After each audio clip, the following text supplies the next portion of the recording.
I thought I knew what betrayal felt like until I caught my wife with another man. The woman I loved, who promised me forever, shattered my world in an instant. I watched, helpless and enraged, as she lied about her nights out. Her deceit, her affair, ripped my heart out. In that moment, I realized our marriage was over. She begged for forgiveness, but trust once broken is never the same. The truth burned like acid, and all I could see was the life we built crumbling into dust. This isn't just a story about infidelity.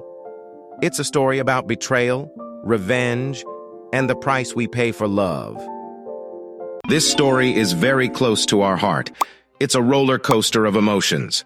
Please stay tuned till the very end. Now let's start with the story. I knew there would be trouble when they walked into the bar. Not physical, but emotional. I didn't want to hear it. Up until a few months ago, I would have considered them friends, even when things went bad. If they had just kept their mouths shut, they would have been fine. They knew about her affair. I felt like I was hit hard. I made it clear they were no longer my friends. Of course, they tried to argue. They didn't want to take sides. They hoped she'd realize her behavior was destructive. "She still loves you," they said. It didn't matter to me. And I told them so. It took a few meetings and intense confrontations before they realized I was serious. To this day, if one tries to talk to me, I either turn my back or leave. I think they finally got the point. The few others I still talked to made sure not to mention her. If they did by accident, I simply excused myself and left. It had been 6 months. The paperwork was filed, statements given, and my offer of a 50-50 split was more than fair. It was almost done. She was fighting it hard. We tried arbitration, but they gave up when neither of us would budge. Mostly, they talked to her, trying to make her see she was getting a good deal. Then she suggested counseling. I refused, telling the judge it would be a waste of time and money because I wouldn't reconcile. The judge listened as Becky threatened me with jail. I said, "All right, just tell me when to turn myself in." "You're that positive this marriage can't be saved?" the judge asked. "Yes," I said. "I will not. Let me stress that. Will not ever be living with or having a relationship with her again. We have no children. Since this started, we have very few friends in common. My business partner and his wife helped her with the affair, so I'm through with them. Divorcing her will be just a tiny ripple in the big pond of life. Clear enough? I may have overstated it." She decided to test my resolve. I spent 3 weekends in jail before she finally understood I was serious and dropped counseling. They were on a mission. You could see it in the eyes of the women. The men just looked uncomfortable. I knew they weren't there by accident. The bar was in another town 25 miles away. I told my new favorite bartender I didn't care for the people in my old one. She was pretty sharp, in her mid-40s, and had seen it all. She got the story out of me in bits and pieces, usually waiting until I'd had at least 4 beers. She had been married to the same man for 21 years. They owned the bar. What I loved most about her was she never offered an opinion, even though I could see she wanted to. Finally, one night I told her to speak her mind. A one-time opportunity, never to be mentioned again. She looked at me for a while and said, "Obviously, I've only heard your side of the story. It might be fantasy and bullshit, but I don't think so. You were probably right to leave, but you might want to let her give you her side of the story. I'm sure you've wondered how it all went wrong. It might do you some good. It might not. It may make you even angrier. Still, human nature being what it is, it might help you to hear her out. Up to you. End of discussion. The next beer is on me." God, I love this woman. A mother figure who'd feed you all the alcohol you wanted for a price if you gave her your keys first. She knew something was up the minute they walked in and saw my face turn to stone. "Friends?" she asked, nodding to them. "I don't know," I answered truthfully. "Guess I'm about to find out." "Don't do anything stupid," she warned. "Just give me a look and I'll run them out of here." It took them 10 minutes to work up the nerve to say anything. Todd walked up and stood beside me. "Hey, Jace, how you doing?" "I'm fine, the family's fine, everybody is fine." "Cut to the chase, Todd. What do you want?" My little speech delivered with no emotion shook him a little. "Me and the boys," he nodded at his 2 friends. "We don't really want to do this. but Becky has them all bummed out, crying over what an asshole you're being over something she's sorry about and you won't forgive her for. You remember being married? Hell, technically you're still married and they won't let it go, so we found out where you were, and here we are. Will you talk to them? If I say no, tell them to leave me alone. He colored a little but kept on.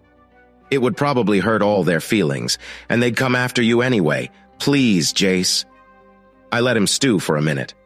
All right, but remember what I told Jeff and Angela, Bob and Gloria? It still applies. I do this, we're through. Don't bother looking me up again. Understand? I think he got a little angry, like I cared. I understand, man. What a hard time you've turned into. Now, will you talk to them? Yes. Let me ask you something before you go. If it was your wife cheating, would you let it go? He smirked. That'll never happen. She loves me.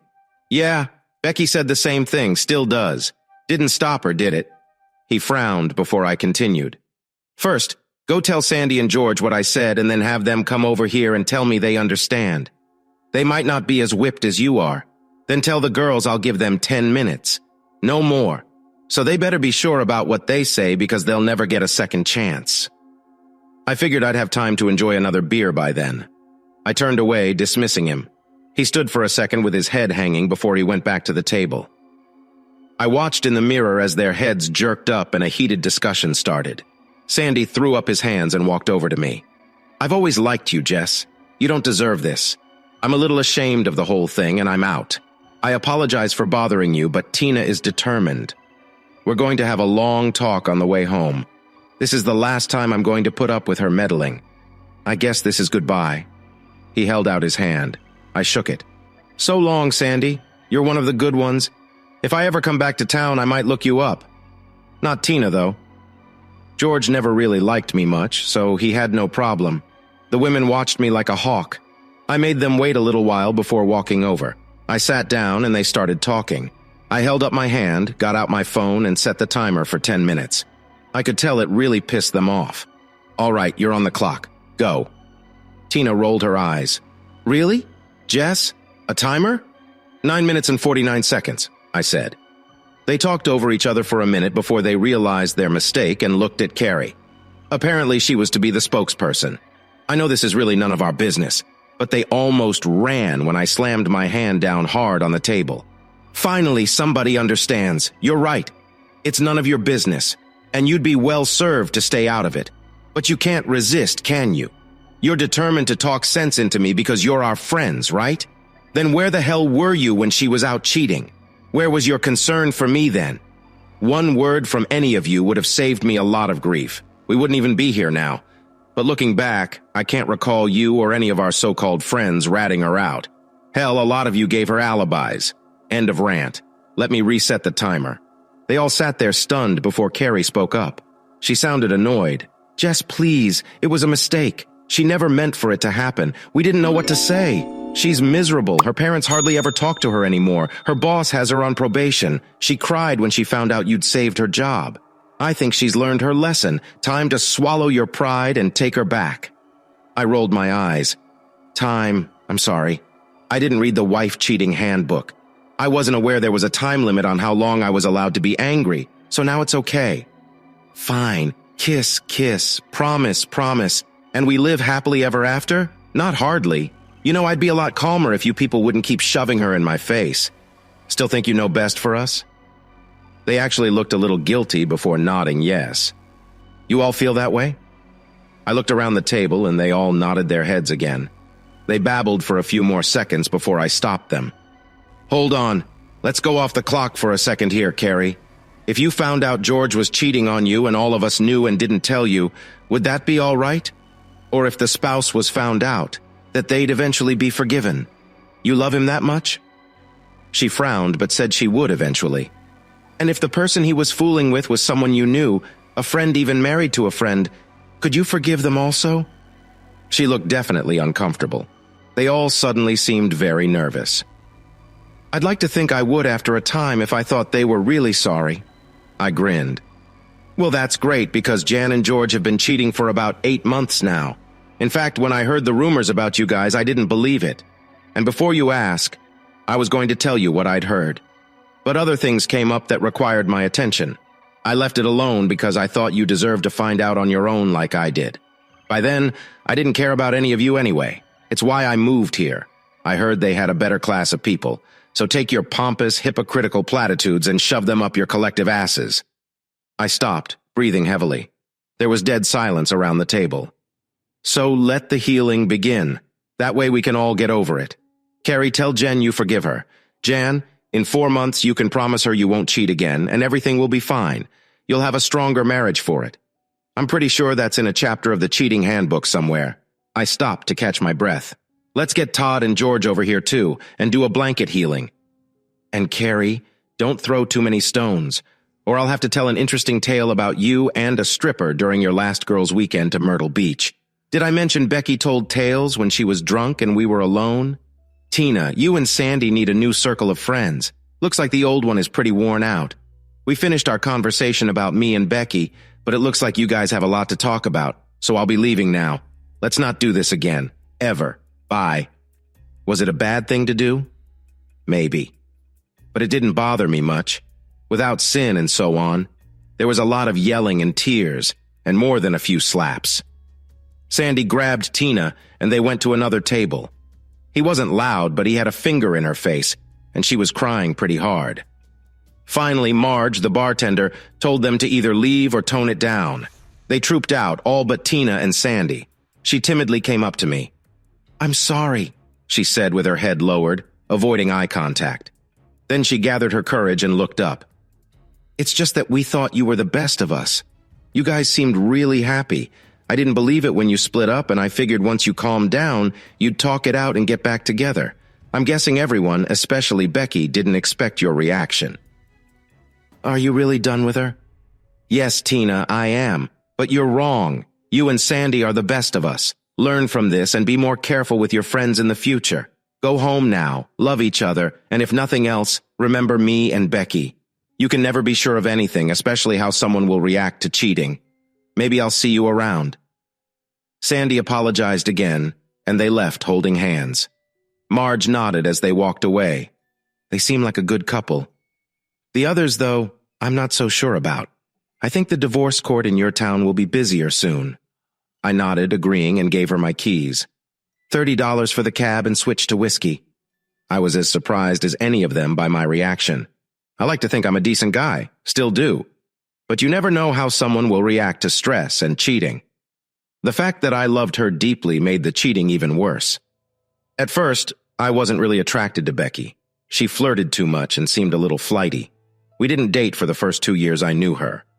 She was the best friend of my business partner's wife, Cindy, who constantly tried to set us up. "Give it a rest, Cindy. We're just not attracted to each other," I would say. "Speak for yourself. I know she's interested in you. You'd be good for her," Cindy insisted. I smiled and kissed her cheek. "But dear Cindy, would she be good for me?" She left it alone for about 6 months. Then Alan, my partner, asked for a favor. "I hate to spring this on you, but all of us, Cindy, Becky, and her date, we're going to the theater tomorrow. But Becky's boyfriend and she had a big fight and broke up. Would you come with us and keep her company?" I thought about it for a minute. "I don't think so. I wouldn't enjoy it with an upset woman." "But you've talked about this show for weeks. Have you picked which dress you're going to wear? The black 5-inch heels, maybe?" Alan joked. We laughed and went back to work. That evening, Cindy called. "Please, Jace. She's a mess and could use the company of a decent man." "But I don't need the company of an emotional woman," I said. "She'll behave, I promise. Please, please, please." I sighed. "All right, just because I want to see the show." We went to dinner first. Becky was quiet, but not whiny. I really looked at her for the first time. She was slender, with world-class curves and auburn hair down to her shoulders in soft curls. Her brown eyes usually sparkled, and her mouth seemed to say, "Kiss me now." She was a nice package, but she knew it and used it. We enjoyed the show. The girls sang their favorite song from the show in the parking lot. Al and I joined in, and soon half the parking lot chimed in. Later, we went to a small club for a drink. I suggested it because sometimes I like to hear myself think and hold a conversation. The club had a small band playing old melodies, mostly slow. Alan and Cindy danced first. 1 hour in, Becky and I were on the floor together. It was slow, soft, and comfortable. "Thank you," she whispered. "For what?" I asked. "For showing me good guys still exist. Cindy told me to behave, so I did. I know you didn't want to come, but I'm glad you did." "Me too," I said, realizing I meant it. "You're a hell of a woman, Becky. Turn the flirting down a bit and invest in someone worthwhile. You'll be happy.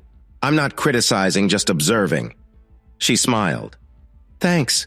You really think I'm a nice woman?" "When you want to be. You've got the best bum I've ever seen." She blushed and punched my arm. "Thanks, I think." The song ended and we walked back, talking and smiling. Cindy was amazed. "What were you two talking about?" "Jace says I'm a good woman most of the time and have a great bum." Alan choked on his drink and Cindy laughed. "What? Don't tell me you've never noticed." Cindy looked at him suspiciously. "What about my bum, honey?" He tried to think of something diplomatic to say when I rescued him. "You have a nice bum, Cindy, but it's not as good as hers. You've got a killer rack, though." Both women looked at me like I was crazy. Alan started laughing. "Stop, Jace. Quit while you're breaking even. Honey, you do have a nice bum, and you're even better than Becky. But it's you I love, and that's what matters to me." "Nice save, Alan," I thought, remembering what a good salesman he was. I got a sweet kiss, and she made me promise to call her soon. I didn't call for 2 weeks. That Saturday, I got a sharp call from Cindy. She was starting to think there were good guys in the world, and then you don't call her. Her feelings are hurt pretty bad. "Cindy," I said calmly, "what has Alan been doing for the last 2 weeks? You know what he's been doing? You've been keeping him at the office all those hours, finishing the Jameson account." "Exactly," I said softly. "And what was I doing all this time?" "Oh," she said, realizing. "I'm sorry, Jace. I didn't think. I should have told her." "Well, call her now. Tell her if she's interested, I'll call next Thursday." "I will. I wasn't thinking. Sorry." "Relax, Cindy. She's your friend. You want to protect her and help her be happy. I understand. Gotta go." She was still talking when I hung up. I did call Thursday and she chatted happily. We made a date. She wanted to go to a movie and then back to what she called our club. I added dinner. We had a great time. The movie was a bad tearjerker, but dinner and dancing were wonderful. By the time we left the bar, she was firmly under my arm. I surprised her by not coming in when I dropped her off. She looked disappointed until I explained. "I'd love to, but Alan and I are working tomorrow. We're almost done with this account. Calling you honey did the trick. I got a strong kiss followed by another. I finally had to stop. You know how hard it's going to be working tomorrow thinking about these kisses? If I blow this account, you'll have to support me." She giggled. "You'll do fine. If you think those kisses were great, wait till I bring out the game." "That wasn't the game?" More giggles. "No, that was an I really like you a lot first date kiss. Keep up what you're doing and you'll get the game soon. Now go conquer the business world. Call me soon." She and Cindy surprised us by showing up the next day with a home-cooked meal. "You have to eat, right?" she said, walking by me. They set the conference table and we ate like kings. Afterward, they cleaned up and packed. I found her on the conference table, bouncing up and down.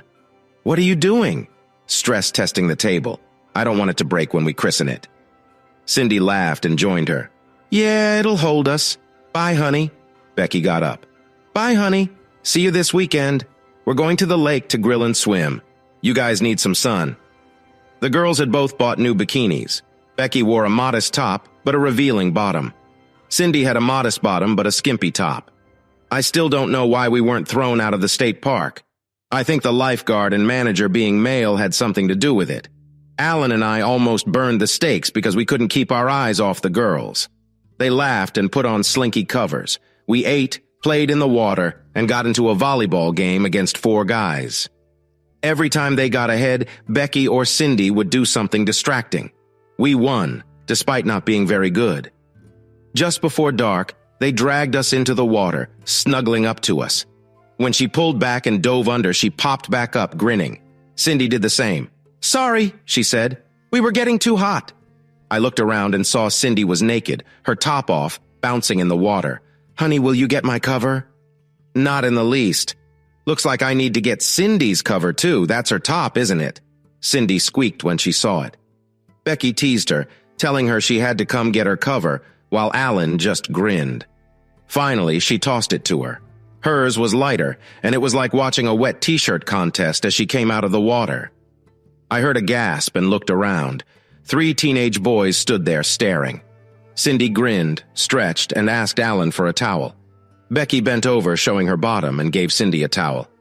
"Night, boys. Maybe we'll see you next week." They walked to the car. We followed, admiring the view and laughing. That night will be etched in my memory forever. Even now, as hurt and heartbroken as I am, I still smile thinking about it. It's too hot. One of us would bring food while the other worked. We found out the conference table was really sturdy. The couch? Not so much. We had to replace it after Alan and Cindy had lunch on it. One day, we were getting close to moving in together when we hit a bump in the road. I always felt that was a warning I should have noticed.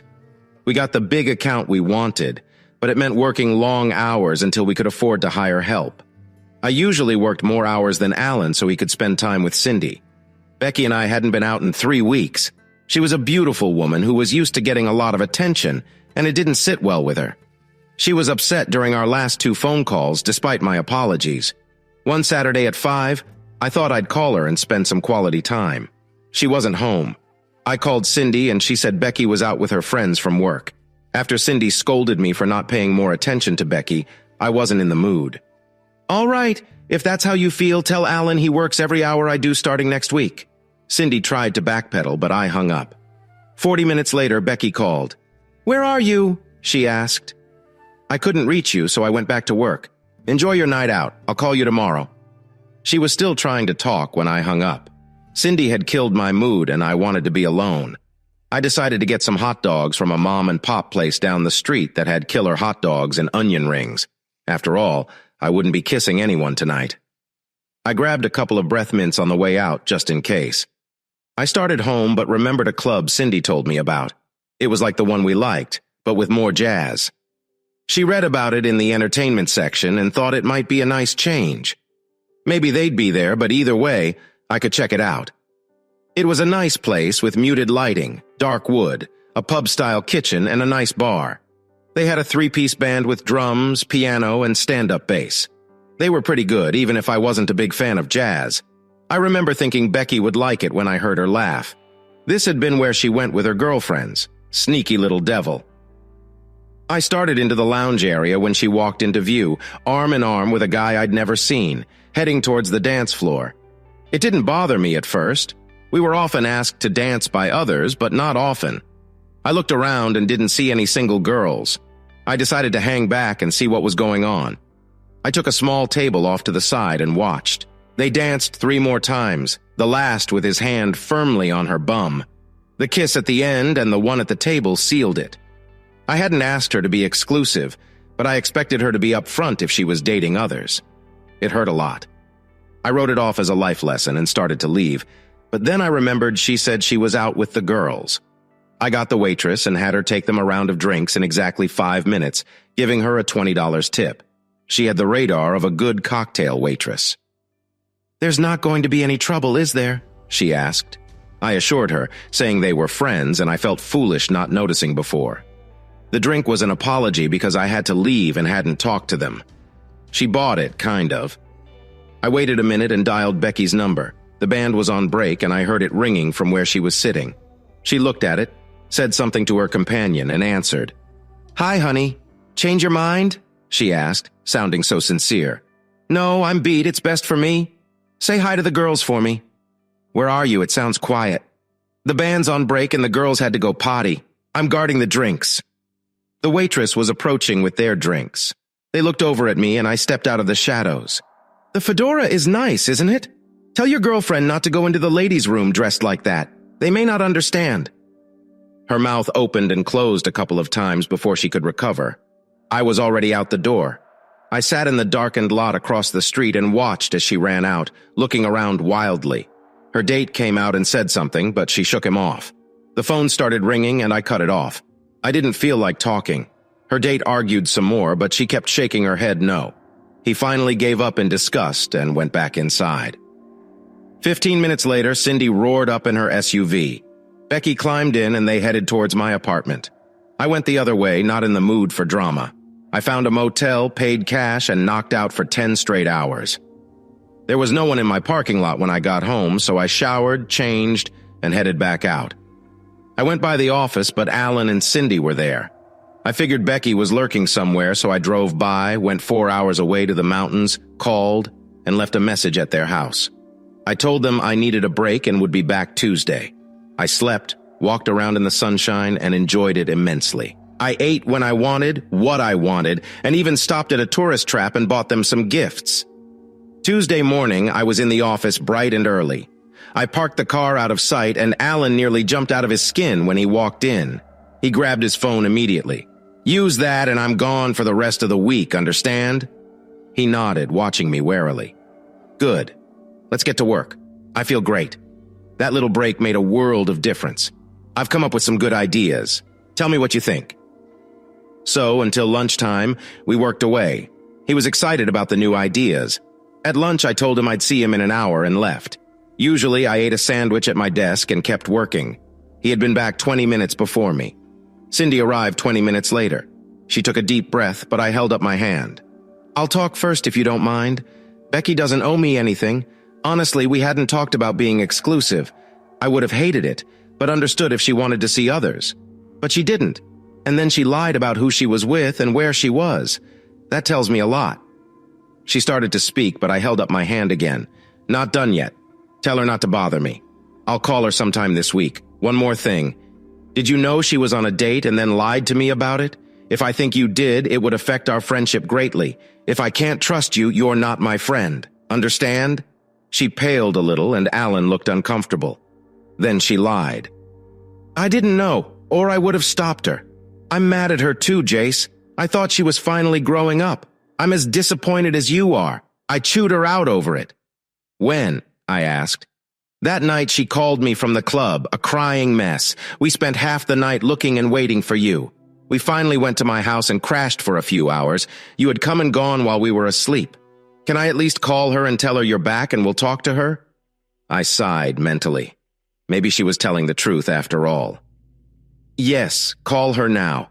If you want to keep that house and that car you drive, you need to let us get back to work." At 6 on the dot, I told Alan I was leaving for the day. "You're kidding, right? There's lots to do yet. And it'll all be here tomorrow. No more killing myself, at least for a while." I left him with his mouth hanging open. The next day, I placed an ad for an associate. Alan was upset because it would eat into the profits. "Fine," I said. "I'll pull the ad. But if we do, from now on we're hourly. The salary goes out the window." He didn't like that because he knew I worked at least a third more than he did. So he shut up. I hired a woman straight out of school. She was talented but had no real-world experience. I ended up spending a lot of time with her at first, but she developed nicely. Our business actually increased because we could handle more. Between Aita and me, we kept the ideas rolling while Alan handled the contacts and sales. I called Becky like I promised. She didn't know what to say. I waited. "I'm sorry," she finally said. "For what? For lying to you? For going out behind your back?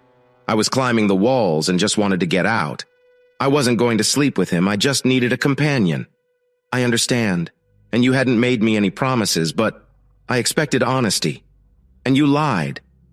Tell me how I could trust you enough now to return to where we were or go forward. You know, I was wanting more.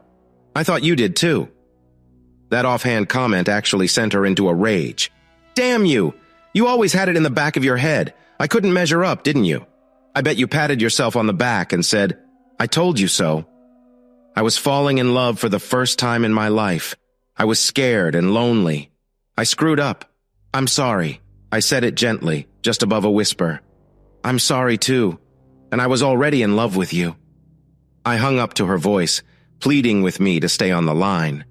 I didn't talk to her for 2 weeks. When I did, I didn't expect what she said. "Would you like to go to a club Saturday? Maybe eat at that new Indian restaurant?" Before I was shocked by the anger in her voice, I decided to forgive the poor sinner. "My penance is over." I hung up gently. I didn't need this. Cindy called me. "What did you say to her?" Asked her out. Silence. I thought maybe she'd hung up. "What did she say?" She didn't say yes, and that's all that matters. Good night, Cindy. 2 days later, Cindy called me again. I'm with Becky. If I give her the phone, will you talk to her? Yes, if she'll talk and not rant. Make her understand it's getting easier and easier not to talk to her. So if she wants to say something, do it without drama or hysterics. Tell her, then hand her the phone. I heard a couple of minutes of whispering. Jace. Hi, Becky. Jace, I'm really sorry for everything. I'd like to start over, like now. I want you to see me as a new person, not someone that you used to know. Alan wants to grill Sunday. Will you come over? To visit or grill? She gave a little laugh. Both. I'd like to actually eat. Make your potato salad, and it's a date. I will. Thank you, Jace. It took 5 months to get a sense of intimacy back. I dated others, which upset her a lot. I told her up front if I couldn't go out with her and why. She bit her lips raw, holding back. When we decided to get intimate, we had the big talk. If we're intimate, it's just us, no one else. Do you understand?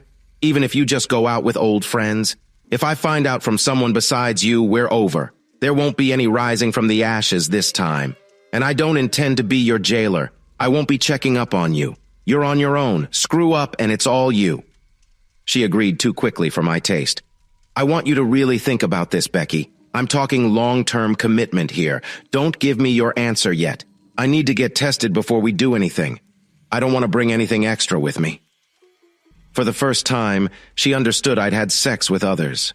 I could see the tears, but she fought them back. All right, honey. I haven't been with anyone since you, but I'll do it too. And I already know the answer. A week later, we exchanged clean bills of health and apartment keys.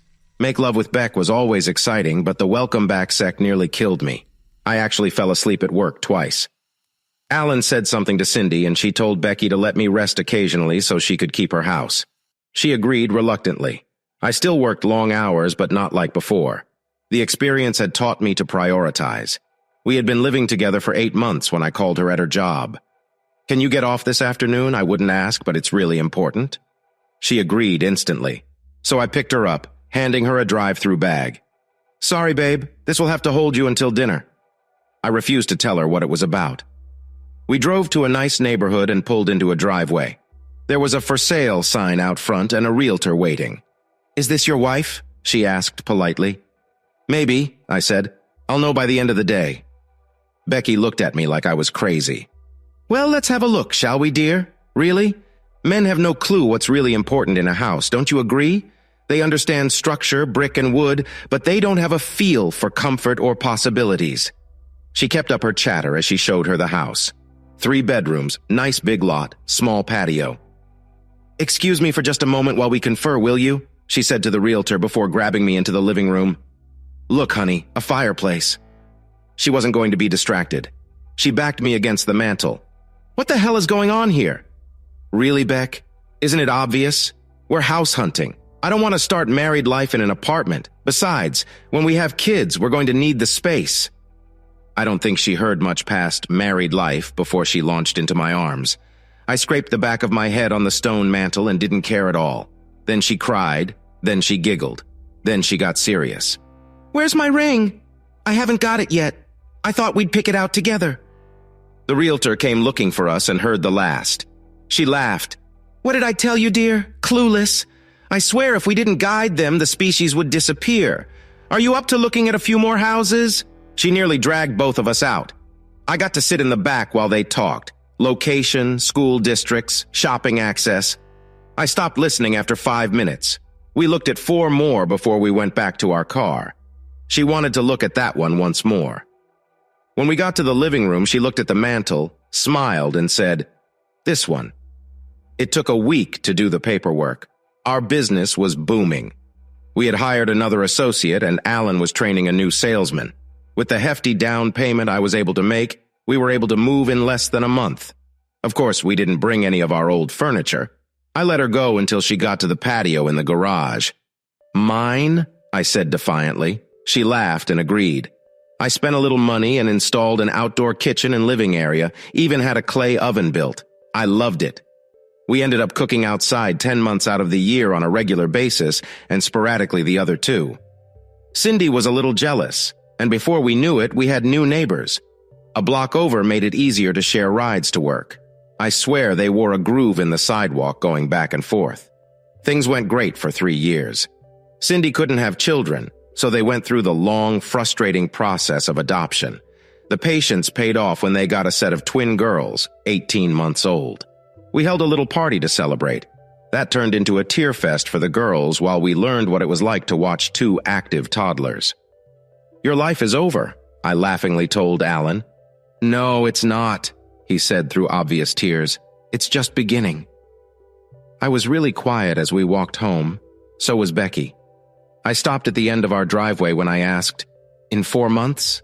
That way I won't have to carry him or her through the heat of the summer." The neighbors must have thought we were crazy, on our knees in the drive, hugging and crying. Right after that conversation, the economy started tanking. 6 months later, Becky's company suddenly declared bankruptcy. She didn't get severance pay. She didn't get her vacation pay. Nothing. She was pretty distraught. "Calm down, honey. A lot of people are going under, including a few of our biggest competitors. We're getting a lot of interest from their old clients. I may have to work a little harder, but we'll be fine. And as good as you were at your job, someone will snap you up."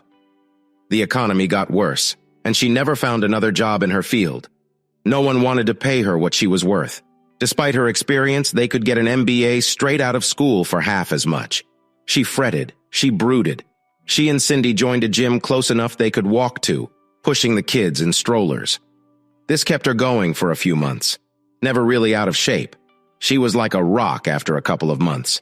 She started volunteering for some big causes, hoping she could network a job out of it. I didn't like it because she would be gone almost every other weekend to some charity event or another. But I kept quiet, thinking it was doing her some good. One Friday she came in at 2 a.m., waking me from a dead sleep with a first-class B job. I got a job. I'm the new assistant event coordinator for the Sloan Group. Tonight was my tryout, and they liked what they saw. They represent 4 major charities. It's not as much as I was making, but close enough to start. She was on an emotional high, and I cuddled her, making the right noises. It had been almost a year, and she still wasn't pregnant. We went to the doctor. He looked over the tests he'd ordered. "You're both fine. Everything is in good working order. There's no reason why you won't be pregnant soon. My guess it's the stress she's been under because of the economy. Animal birth rates go down if the food supply is low or there are too many predators. It's the same with women. Birth rates drop in stressful places like war zones. Go home, practice a lot, it'll happen," the doctor said, but it didn't happen. The next day during lunch, she came to me. "Honey, I need you to do something for me." "Sure, baby, what do you need?" She fidgeted. "I want you to let me go back on birth control for another year. Let me get comfortable in my new job and build up enough time. I won't lose it over a pregnancy. Just a year, honey, I promise." I was a little relieved since the economy was still bad. I didn't see an upswing for a while, so I agreed. We were doing more work, picking up the slack from failed companies. It was tough because if we couldn't do it for what they wanted to pay, there was another ad agency down the street desperate for business. Part of her job was attending events to make sure they went smoothly. I went when I could, but more and more she went alone. She told me not to worry since she was working anyway. As the husband of one of the key players and a business owner, I was sort of expected to contribute to as many of the charities they represented as possible. We picked out the 2 we thought were most worthwhile and committed to them. We even sent someone occasionally to represent the company at the events. Alan and Cindy went a few times, but he was as overworked as I was, so he backed off. The economy was finally starting to turn around. I could see the light at the end of the tunnel. Becky had been at her job for a year and had gotten a small promotion and raise. We started talking about a family again. I talked to Aita and her husband into representing the company at some of the events. It kept our name in focus and allowed Alan and me to work more. Aita had developed nicely to the point that she was being courted by competitors. We had a long talk about it. I told her if she got a truly good offer, I wouldn't hold it against her if she took it. She assured me none had made an attractive enough offer to consider moving yet. I laughed. I noticed she seemed a little down and avoided me unless necessary. I figured she had finally gotten that good offer. I called her in for a little chat. "You haven't been yourself lately, Aita. If I've noticed, so has everyone else. Something you want to talk about?" Aita was an attractive black woman, tall, striking, usually smiling. If you got past her looks, you discovered she had a sharp mind. She looked down, smoothing her dress, one of her stress signs. I thought a lot about what I'm about to tell you. My husband has been pushing me to talk to you. So here it is. It might not matter. You might already know. If not, please don't be angry with us. I figured this was it. She was giving me notice. She pulled out her tablet, fiddled with it, and handed it to me. A series of photographs of Becky and a man I didn't recognize. There were shots of them laughing, holding hands, kissing, one of them dancing with his hands on her bum. He had her dress eased up until the bottoms of her cheeks were showing, one in a semi-dark room in a fierce lip lock. These were taken over the last 3 events we've been to. I don't think she realized who I am or that I work for you. The last time she knew I was there, she spoke to me and was extremely professional. Maybe you knew, but I didn't want to bring it to your attention if you didn't. Please don't fire me. I was in shock. This had to be some kind of joke. I'd go home and Becky would laugh. All our friends would jump out and she'd say, "Gotcha," and explain it all away. But I knew it was exactly as it looked.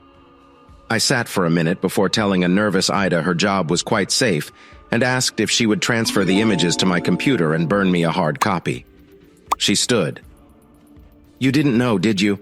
I'm so sorry. If you need anything, just ask." She came around and hugged me, the first physical contact we'd had in all the time we'd worked together. "Again, I'm sorry." "I am too," I said. "Please don't say anything about this." She promised and fled the office, scared of the look on my face. Despite being an idea man, I was stumped. I did what I always did when I approached any problem. I did research. All I had now were pictures from an amateur. I wanted hard evidence. His name was Johnny Walker, and he hated scotch. I should have been named Jim or Jack. I'm a bourbon man through and through. He came highly recommended to me as one of the best in his business, so I hired him. It only took 2 weeks to get me everything I wanted. We met at a bar owned by one of his friends. There were rooms for private parties, and we used one of those. I didn't want to be seen going to his office or him coming into mine. He agreed totally. I'd even bought a burner phone. I kept it locked at my desk to use to communicate with him. I know it sounds paranoid. After all, if it was nothing, I didn't want Becky getting wind of the fact that I had her investigated. It would not lead to good things. "It's all here," he said, giving me a small briefcase. Pictures, video, interviews with friends and co-workers. Some of them didn't even know she was married. Apparently, she doesn't wear her rings at work. They weren't particularly careful. "I'm sorry." I handed him a check and picked up the case. He stopped me. "You're not going to do anything stupid, are you? Scorched earth violence? You've been awful calm about this. And in my business, calm is kind of scary. It's not worth going to jail for. Pay your losses and move on if you can't forgive her. I'm not going to hurt her or him physically. At least they both went into it with their eyes open. Surely they considered all that could happen if they got caught. I thought, I'm not going to hide money, make demands, play games, or fight to keep her. I should never have to fight for her. By her actions, there's nothing to fight for. She broke the marriage on her own. I'm just going to walk away. Does that make me weak? No, it makes me a man of good judgment, someone calm and logical under pressure, a rarity in these situations. And they probably didn't consider the consequences at all. Few do. Get a lawyer. I shook my head. I thought I'd wait for the report. He wrote something on a notepad and handed it to me. I work a lot with these 3.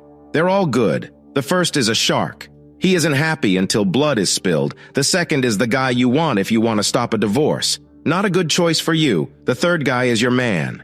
He doesn't like drama. He keeps things clean and calm while doing his best for your interests. If you don't have anyone lined up, give him a call. Mention me and you'll get a discount. He walked to the door, turning to give me more advice. If I were you, I wouldn't watch the DVD or look at the pictures. It won't help your case, and it will burn memories into your mind that will take years to erase. Same with the report. You already know all you need to know. However, read the contents of the red envelope.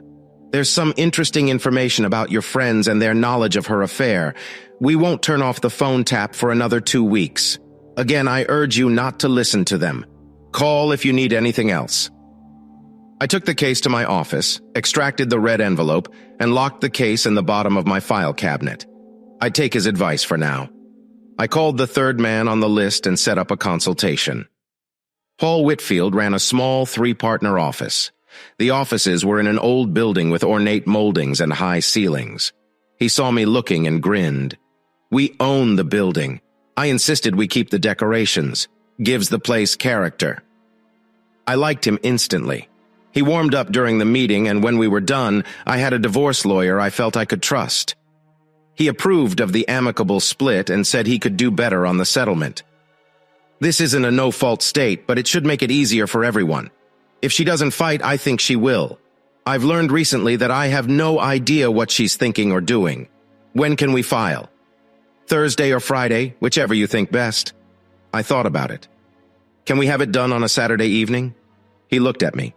"This isn't going to get stupid, is it?" I grinned for the first time. "Probably. Hold off until Monday to serve her. She should be home by 7. "Not at her office?" "No. Let her keep a little dignity. Besides, if she's fired, wouldn't I have to support her?" Smart man. He grinned and shook my hand before going back into lawyer mode. "Call me if you think of anything you forgot to tell or ask me. Thank you for your business, even if it's sad business. I'll call right before she gets served if you want." I got my ducks in a row. I found a nice 2-bedroom house in the next town over. I thought about an apartment or condo, but I prefer houses. It would mean a 35-minute commute, but it was a quiet neighborhood, and I didn't think she'd look for me this far out. I had read the red folder. It made me very, very angry to know how many people I knew were aware of or helped cover her affair. Their time would come, especially 4 of them. I played nice at work, kept up appearances at home for the rest of the week.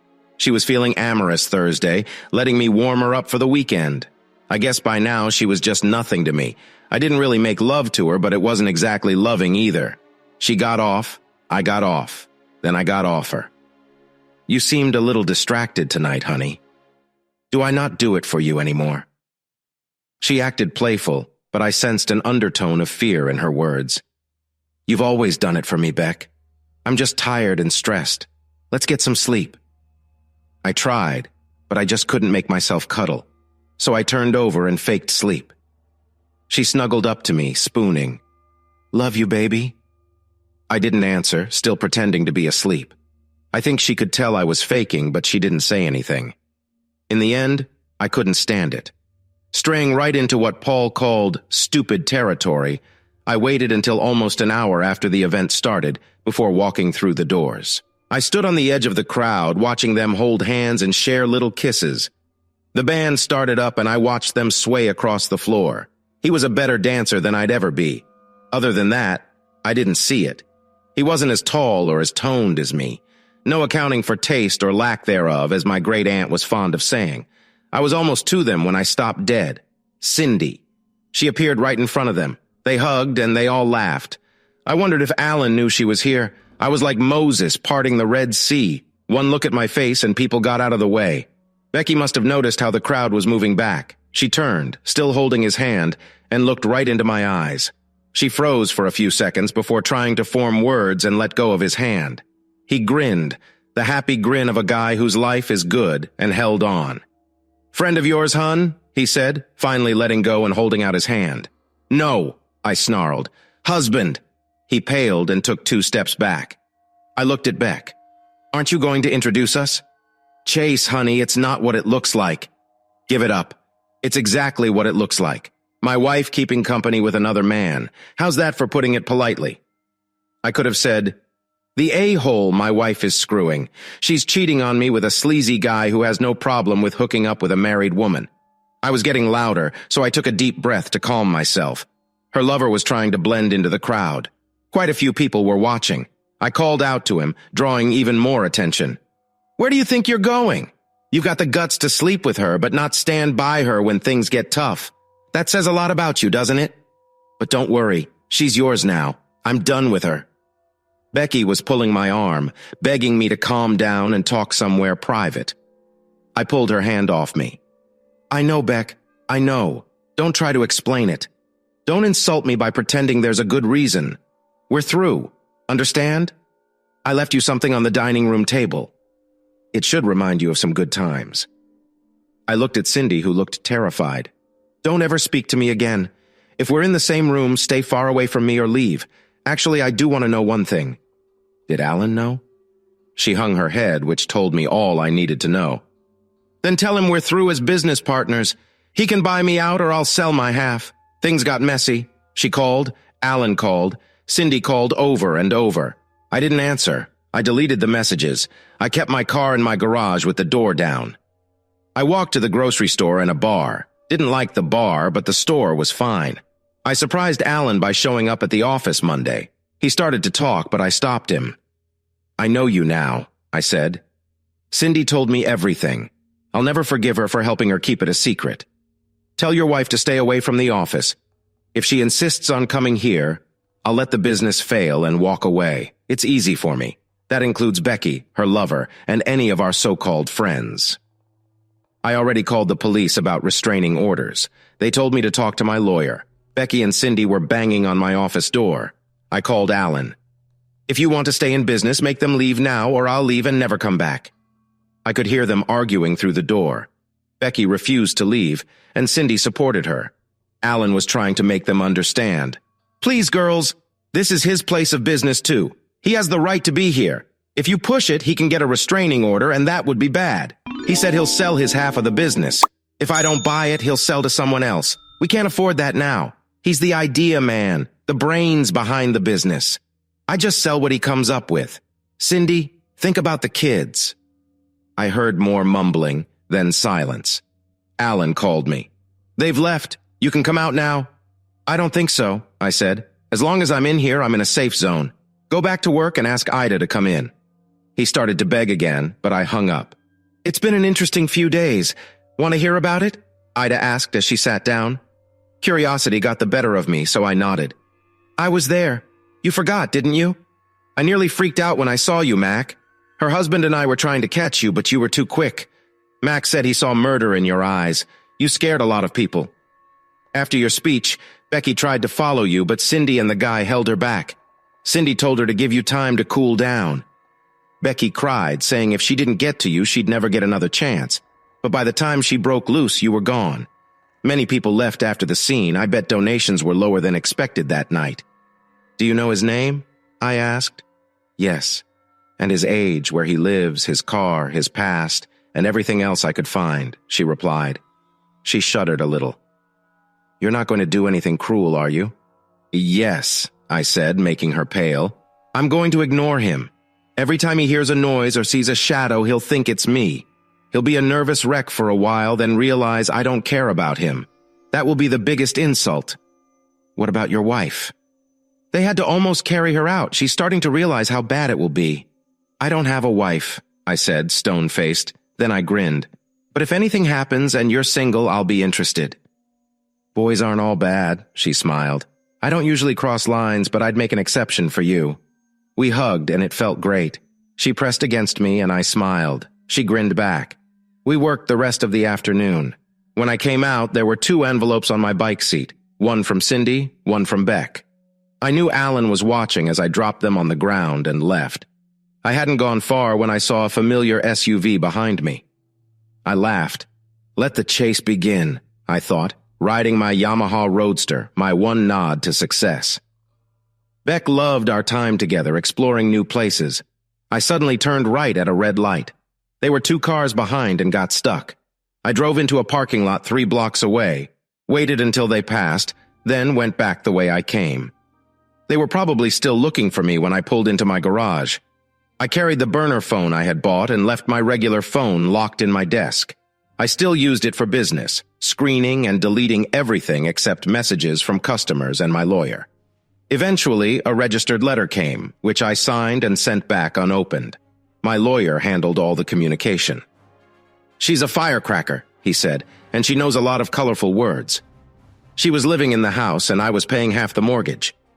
I told Paul it would stop 6 months after the divorce, by which time I hoped to sell it. Or she could buy me out, but I knew she couldn't afford it. She refused to get a lawyer.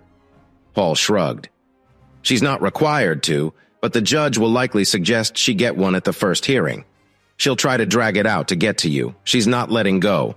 I'm okay with the billable hours, but at some point you need to talk to her or just withdraw the petition. He saw the look on my face and raised his hands. I didn't say go back to her. Just keep ignoring her. Eventually, she'll get tired and agree to the divorce. Let's wait until the hearing. Maybe she'll realize it's pointless and be reasonable. I felt a bit of hope. You really think so? Nope, he said, grinning as he walked me out. Her friends tried to intervene for her, which was a bad idea. Word got out about my reactions, and most people understood it was a forbidden topic. Then her mom got involved. I always liked her, and I told her if she needed anything, I'd be happy to help. But if she mentioned her daughter's name again, I'd never speak to her. My mom got involved too. I tried to make her see my side, but it didn't slow her down. I left and didn't come back for 3 months. She eventually promised never to bring it up again. I think she got it. Now, she played the suffering role, but said she was right. That didn't work either. She did suggest I see someone. The anger is changing you, honey. You need to get your balance back for your own well-being. I thought about it. I tried to separate it from the rest of my life, but it never worked. It was worst when I saw Cindy. She still came by the office sometimes. She knew better than to say anything. She could see in my eyes what I thought of her. She and Alan were stressed, trying to save the business. Alan tried to talk about it once. I was curious to hear what they could possibly say to justify their actions. Please, Joyce, I'm begging you. If you pull out, we both know I'll be out of business in 6 months. I've worked as hard as you to make this a success. I'll lose everything, the house, the cars. I have kids to provide for. Instead of calming me, it made me angrier. Really? You're using the kids as a bargaining chip?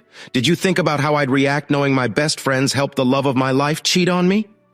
You should have considered the consequences. Maybe if you'd remembered how I reacted the last time she did something like this, you'd have spoken up.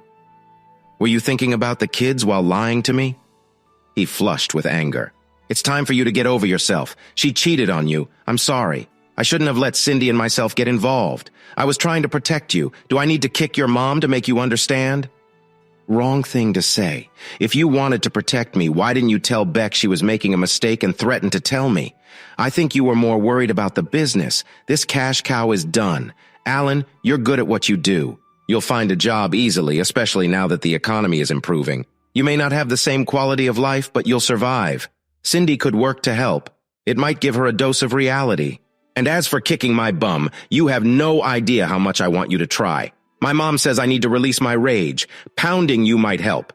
Now get out of my office and don't come back unless I ask you.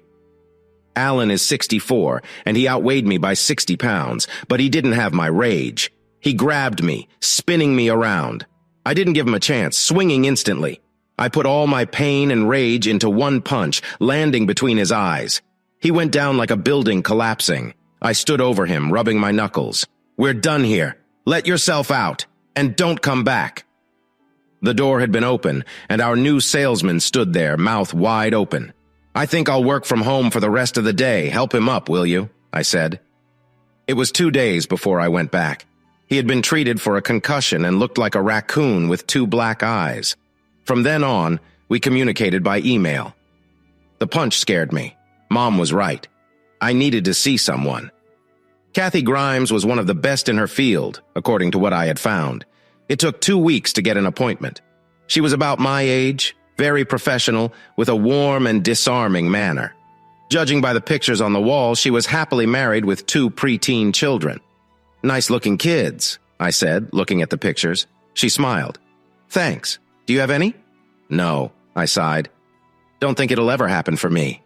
Never say never, she replied. You're young, there's plenty of time. Sit down, please. Chair or table? Her office looked like a cozy living room. In one corner was a plain wooden table like you'd see in many kitchens, with cushioned seats for comfort. Table, please. She smiled. Good choice. It's more relaxing in the long run. She placed a pitcher of water, a coffee carafe, and a plate of cookies on the table before sitting down. Homemade oatmeal raisin from a secret family recipe. Water or coffee? After she poured the water, she got down to business. First, tell me why you wanted to see me and what you hope to accomplish. I liked her direct approach. I'm having a stressful time and it's causing anger issues. I'd like you to help me get over the anger. I'm tired of feeling this way, even I don't like myself much. That's pretty simple. Now the big questions. What made you so angry? Can it be fixed? Do you want to fix it or move on? For the next 90 minutes, I talked about my past, the courtship, marriage, and beyond. how much I had loved her and how deeply she had hurt me. She listened, took notes, and asked questions occasionally. By the end, the session was over. You've given me a lot to think about. I'll review the tapes before our next session. Same time next week? All right, I said. And if you feel the rage build up beyond reason, call me. I'll try to fit you in. Do you want me to prescribe something to calm you? No thanks. See you next week. I had been seeing her for a month and was feeling better when she asked if she could make some observations. You're a nice man, Jace. In a tough situation. You've been terribly hurt. The cheating you feel is enormous. That's why you react so strongly when your wife is mentioned. I see this all the time, and I've never seen a deeper sense of betrayal. It's eating you up, and you don't know why. My opinion? You still love your wife. She held up her hand before I could speak. That doesn't mean you want to go back to her. The fact that your friends supported her or turned a blind eye makes it worse. Them telling you to get over it and forgive her keeps the pain fresh. You need to ask yourself if you'll be happier with her or without her. I thought about it. It sucks either way. She's cheated twice now. If I take her back, she might think I'll forgive her again if she messes up. I can't take that chance. I couldn't go through it again. I paused. So, I guess we're over. I still love her, but trust is the issue. I can't see a way to trust her again. That says it all. And your so-called friends? I understand it's awkward for them, but the ones who helped her gave her alibis and kept her secret. They're dead to me. Looking back, they were mostly her friends anyway. I've always been a loner. I like people, but I don't need to be surrounded by them. There's a song lyric, being alone doesn't mean I'm lonely. That's me. She nodded.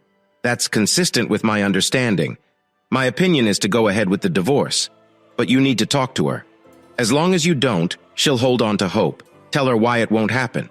If she understands, she might stop fighting the divorce. You mentioned fighting counseling, but you seem calm enough now to consider it, especially if it gets you what you want quicker. I can set up joint sessions, act as a referee, your choice, but that's my expert opinion. I thought about it. I was tired and needed it to be over. Maybe counseling would make her understand and let us move on. I think she'll come. She nodded. I'm almost sure she'll see it as a chance to state her case and get you back, but it could be painful. Set it up. I've been in pain since I found out. A bit more won't kill me. The sad part was, I knew she still loved me. I knew because I listened to her phone calls before I had the taps removed. The first days after we split, she mostly called me. The messages I didn't listen to, I heard anyway. Most were tearful pleas for me to talk to her, to let her explain. After about 50 messages, it was down to one sentence. Please talk to me, Jace, please. The conversations with her friends were quite revealing, especially with Cindy. God, we really messed up, didn't we? Yes, we did. I don't know what I was thinking, Cindy. Why did I do it? Cindy giggled. You did it because it was fun. You're a classic cake eater, honey, thinking you could have both and he'd never find out. I never thought he'd find out either, I'm sorry. Alan found out, but I knew he'd never tell. He needed us too badly. We all need him. You know he's trying to get out of the partnership, don't you? Says we need to fix this. But how? Becky was sobbing quietly. I don't think there's enough apologizing in the world to fix this, Cindy. He's really angry. He left me a folder with pictures and interviews. You'd be amazed how eager some were to throw me under the bus. I can't believe how arrogant we were. Her friends talked about strategies to get me in the same room with her, even considering kidnapping. Most promised to talk to me. One woman chewed her out badly. I'm done. He almost bit our heads off. We deserved it. He asked my husband if I was okay with you having an affair and helping you cover it, giving alibis. What was I doing when he wasn't around? I'm still apologizing. Jack is really mad. I'm pretty sure you're done, Beck. I know we are. I wouldn't ask any more of us to talk to him. Sorry, hun. The guy actually called her 3 times. She hung up the first time, but the next 2 calls were revealing. Don't hang up, Becky. We're in serious trouble. We need to talk. Our jobs are at risk. You think I care about the job, Greg? The worst thing I ever did was work for you. I could hear the irritation in his voice. Come off your high horse, girl. You begged for this job. And it might have been my idea to fool around, but you didn't hesitate once the subject came up. Speaking of that, want to get together? He's not coming back, and you know it. The look in his eyes that night scared me. We could console each other. He'd never know. She exploded. That's what we thought the first time, remember? How did that work out? If he's this angry now, what do you think he'd do if he found out again? No means no, Greg, never again. Calm down. It was just a thought. I have to face the board of directors next week. Word of our affair has gotten back to them. You'll probably get a call too. We need to decide how to spin this. She actually laughed. Spin this? If they ask, I'm telling the truth. We had an affair. We both share the blame. I'll tell them it's over and I'll never do it again. If they let me stay, great. But I doubt they will. They'll fire me, Becky, whether they fire you or not. This type of work is all I've ever done. If I get let go and word gets out why, I'll probably never work in this business again. She softened a bit. I'm not throwing you under the bus. It was both our faults, but I have to tell the truth. If I don't and Jace finds out, I'll really be done. I like you, Greg, but you're not worth my marriage. She seemed sincere, so I called their boss and arranged a meeting. He showed up with his lawyer, scared I was going to sue. That kind of publicity would hurt their fundraising. They had a strict moral code and needed a good reputation to get contracts. I played the tape for them. Before you speak, know this tape was legally obtained. If necessary, I'll make it public in my divorce. I let them sweat before giving my proposal. I'll forego legal action for certain considerations. First, my wife must never know about this meeting. Second, reprimand her, demote her, but don't fire her. I need her to have a job during the divorce. Do what you want with the guy, but in my opinion, this doesn't seem like his first time. What if it had been a major donor or the wife or daughter of one? He's a disaster waiting to happen. Do what you want. They agreed. Good. We can't write this up, but I've taped this conversation. If I cause trouble, you can play the tape. I gave them the tape, but didn't mention the other recorder still going. One more thing. You have a volunteer, Cindy Waller, who helped my wife with the affair. It might be good if she wasn't associated with you anymore. They agreed quickly. Becky was demoted and put on probation, but kept her job. Cindy was told it would be best if she volunteered elsewhere. She understood and whined to Becky, I feel like Jace was behind it. So what? Alan would agree if he admitted it. You're judged by the company you keep, Cindy. And right now, I'm toxic. Greg resigned without a recommendation. I don't know where he ended up, but he gave Becky a goodbye call. It was polite, but I'm gone with no recommendation. This is goodbye. She seemed sympathetic. I'm sorry, Greg, but we brought it on ourselves. At least you're not married. There was silence for a second. Actually, Beck, I am. She's in service in a not-so-nice place right now. She comes home in 3 months. Goodbye, you hypocrite. How could you do that to her? At least Chase is safe at home. I agree, I'm an idiot, but I was lonely and you were there. I'm sorry about all this. You're not going to tell her, are you? No, I have no way of contacting her, but even if I did, she doesn't deserve to go through what I'm experiencing. Love her well when she gets back, and don't make this mistake again. Promise? I promise. I'm so sorry for how it turned out. I hope you get them back. You're a great woman, Becky. Goodbye. She cried into the phone for a few seconds before hanging up. I thought about trying to contact his wife, but in the end, I didn't. She probably needed to know, but she'd find out soon enough.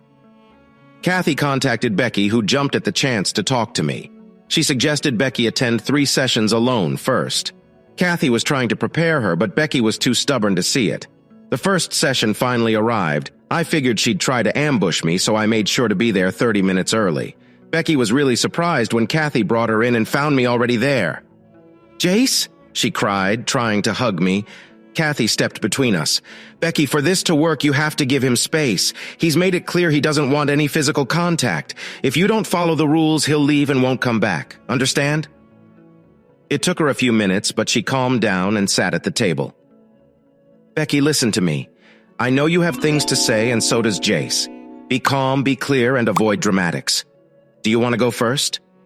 She nodded, and we waited. First, I need to apologize.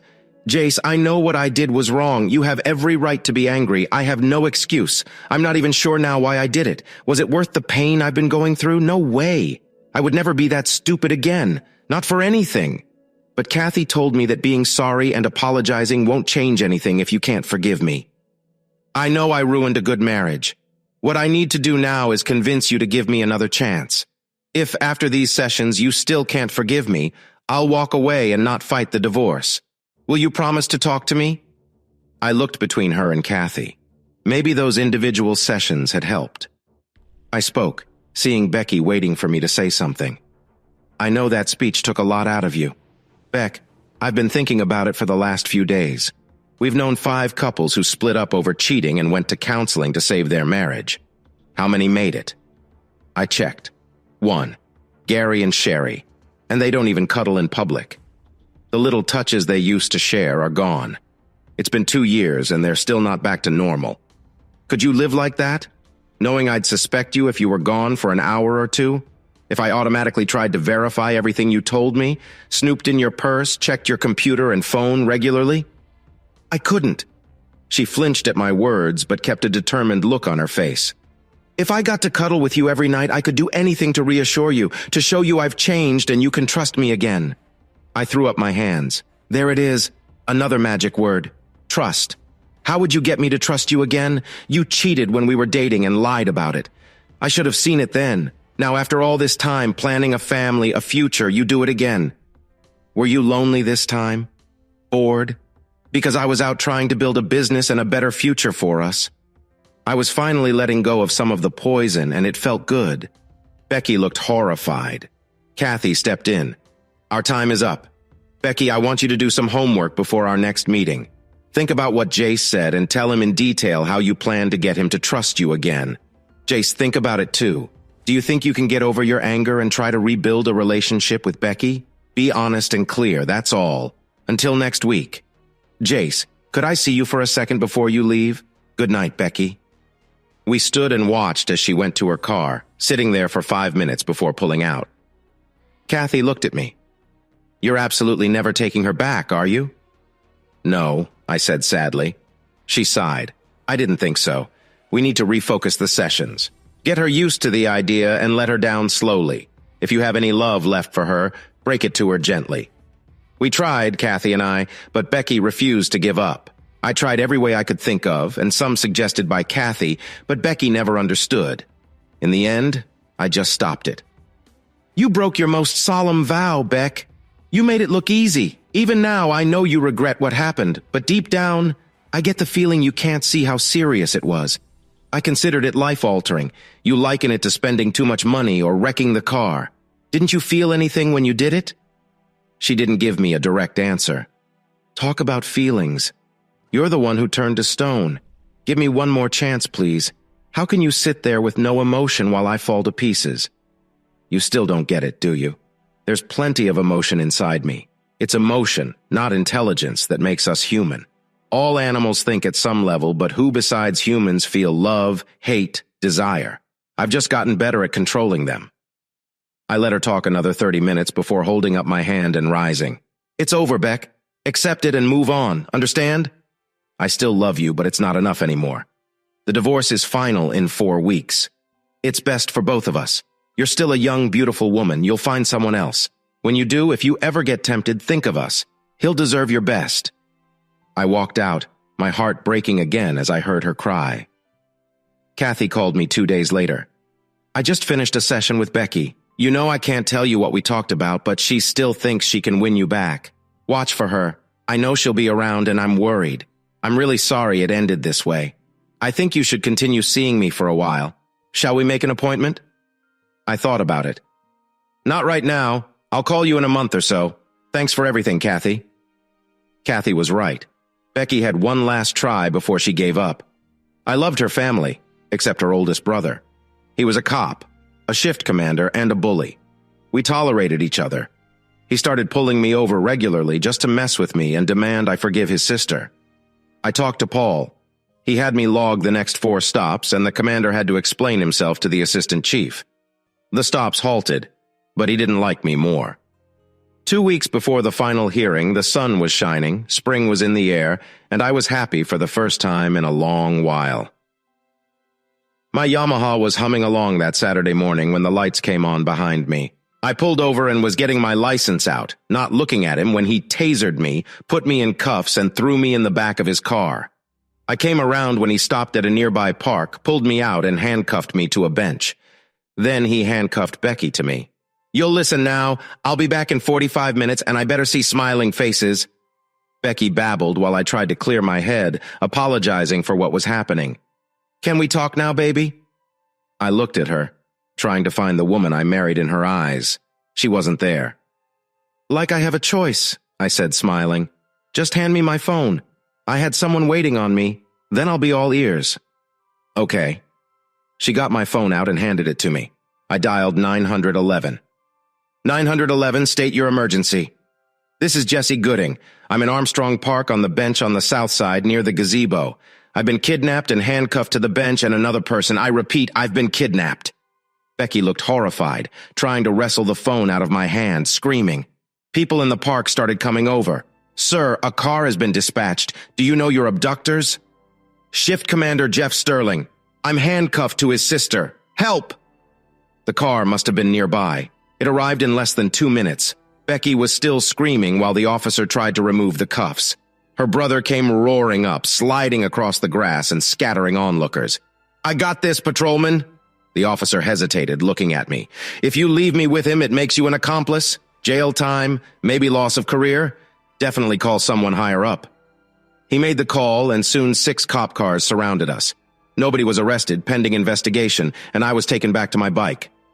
The next day, everything hit the fan. Dumbass had everything on dash cam. Me stopping, the taser, the cuffs, everything. I could press charges: assault, kidnapping, unlawful use of a police vehicle. Becky would be charged as an accomplice. I had Paul with me when we met the DA to discuss the incident. My client will make this easy for everyone. He won't press charges if the officer is disciplined in-house and his wife does not appear at their final divorce hearing and stops all contact with him. Your choice. If they refuse, we'll go after them hard. Understand? They had no choice. Their parents didn't want 2 of their 3 children behind bars, so the deal was accepted. Her brother didn't get off without pain. He was demoted, assigned the graveyard shift, and reprimanded. His chances of promotion were minuscule. He couldn't quit because no other agency would touch him, so it was finally over. I went back to my business and eventually found a hot young blonde with a kind heart who convinced me there was still sweetness and light in the world. Actually, I lost my friends, my business, and my wife. It was a while before I even looked at another woman. My business tanked because everyone knew our situation and stopped giving us contracts. Luckily, I got an offer she deserved, and she took her trainee with her, then quit soon after. The next month, I walked into the office. There was a note on the door. You win, you scum sucker. Ellen found another job. The paperwork is on your desk. Sign it, and the company is officially dissolved. She signed it, but I recognized Cindy's writing.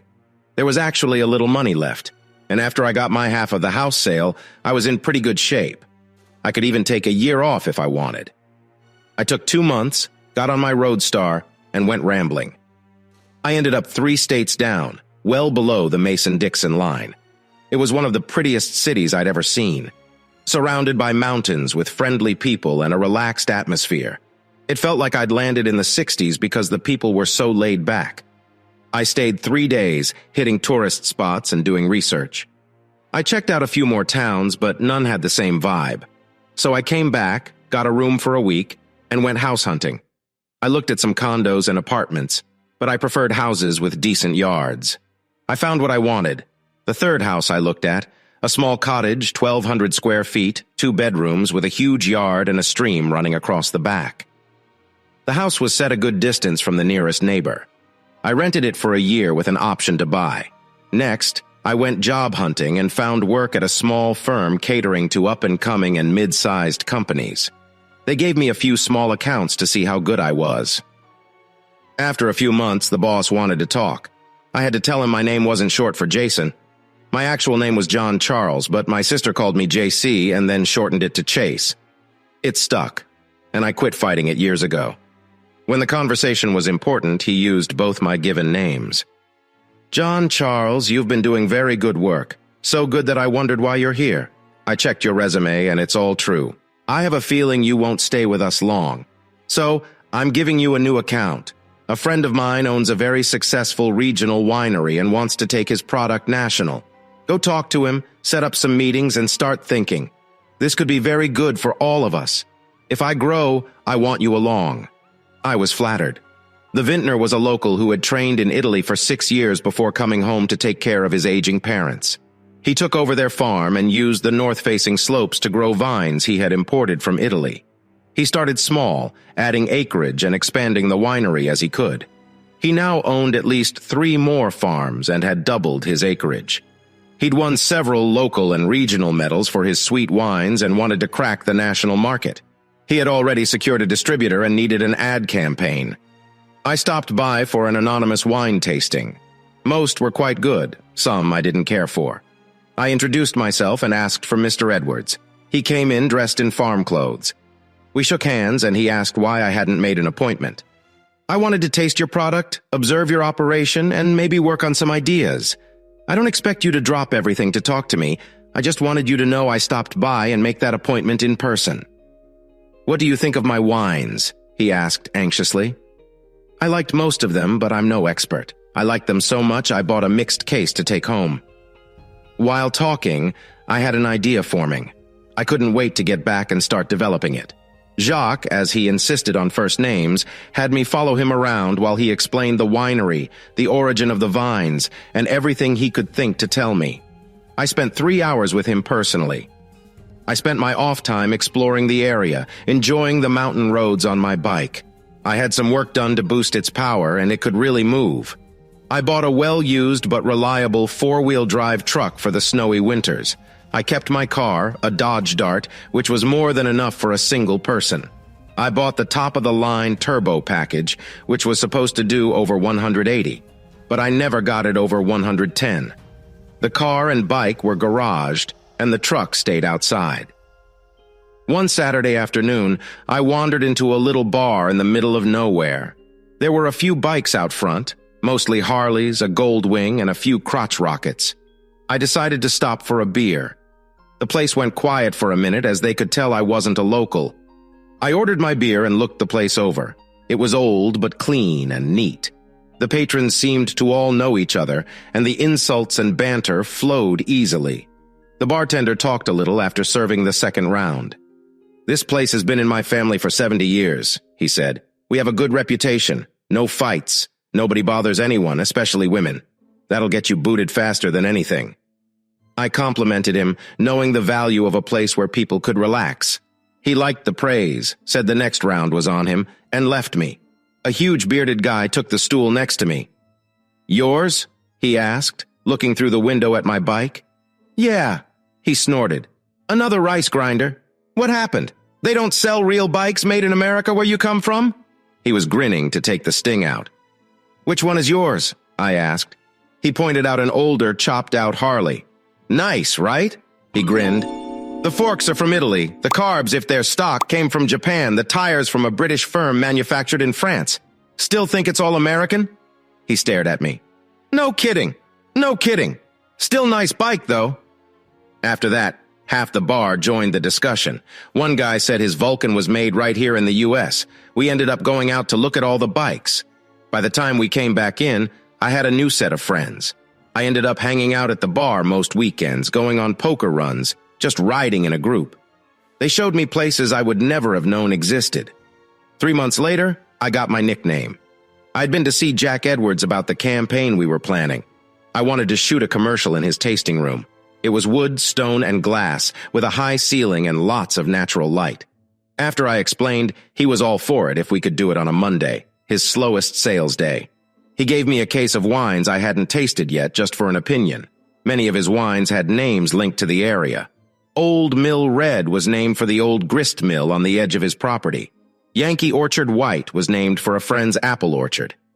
The friend, a transplanted New Yorker, specialized in rare and new varieties.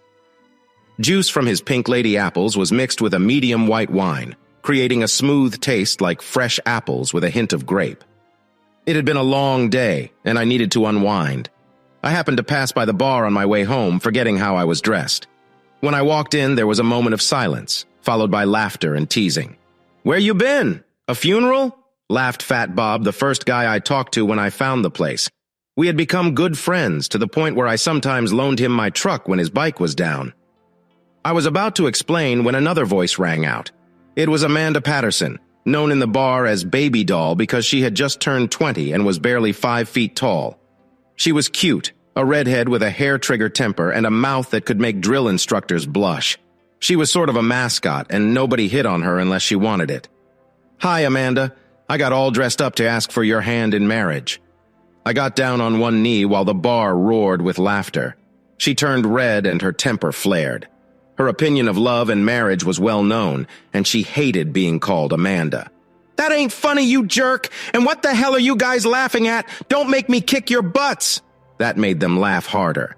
"I'll take that as a maybe, then. Do I need to wear the suit until you decide? Make an honest man out of me." She pushed me backwards and stomped off to the kitchen. Fat Bob helped me up. "I wouldn't order anything tonight. She'll probably spit on it or worse." Amanda helped out in the kitchen on weekends for tips and meals. I found out from Ellen, one of the bartenders, that Amanda had a rough life. She was broke, living in a women's shelter during the week, and sleeping on a cot in the back room on weekends. It wasn't exactly legal, but who was going to tell? "She's a good kid down on her luck. We'd hire her full-time if we could afford it," Ellen said. I asked how she ate during the week and why she didn't have a job. "Soup kitchens, I suppose. I never really asked. I think she has a juvenile record and hasn't finished high school, has no transportation, and that makes her job prospects slim." Amanda was there almost every night, leaving only when she had to go back to make sure she had a bed. I don't know why I did it. Maybe I wanted to feel connected to another human being. Maybe I wanted to give her hope. I struck a deal with Helen and Sam, the owners. I'd pay for her meals during the week. Sam agreed to let her wait tables and clean up 4 hours a night for $100 a week, half of which I paid. "Here," I said, giving Ellen $200. "Take her shopping. She needs new clothes. Tell her she can pay you back out of her wages, $20 a week." Ellen said it was the first time she'd ever seen Amanda cry.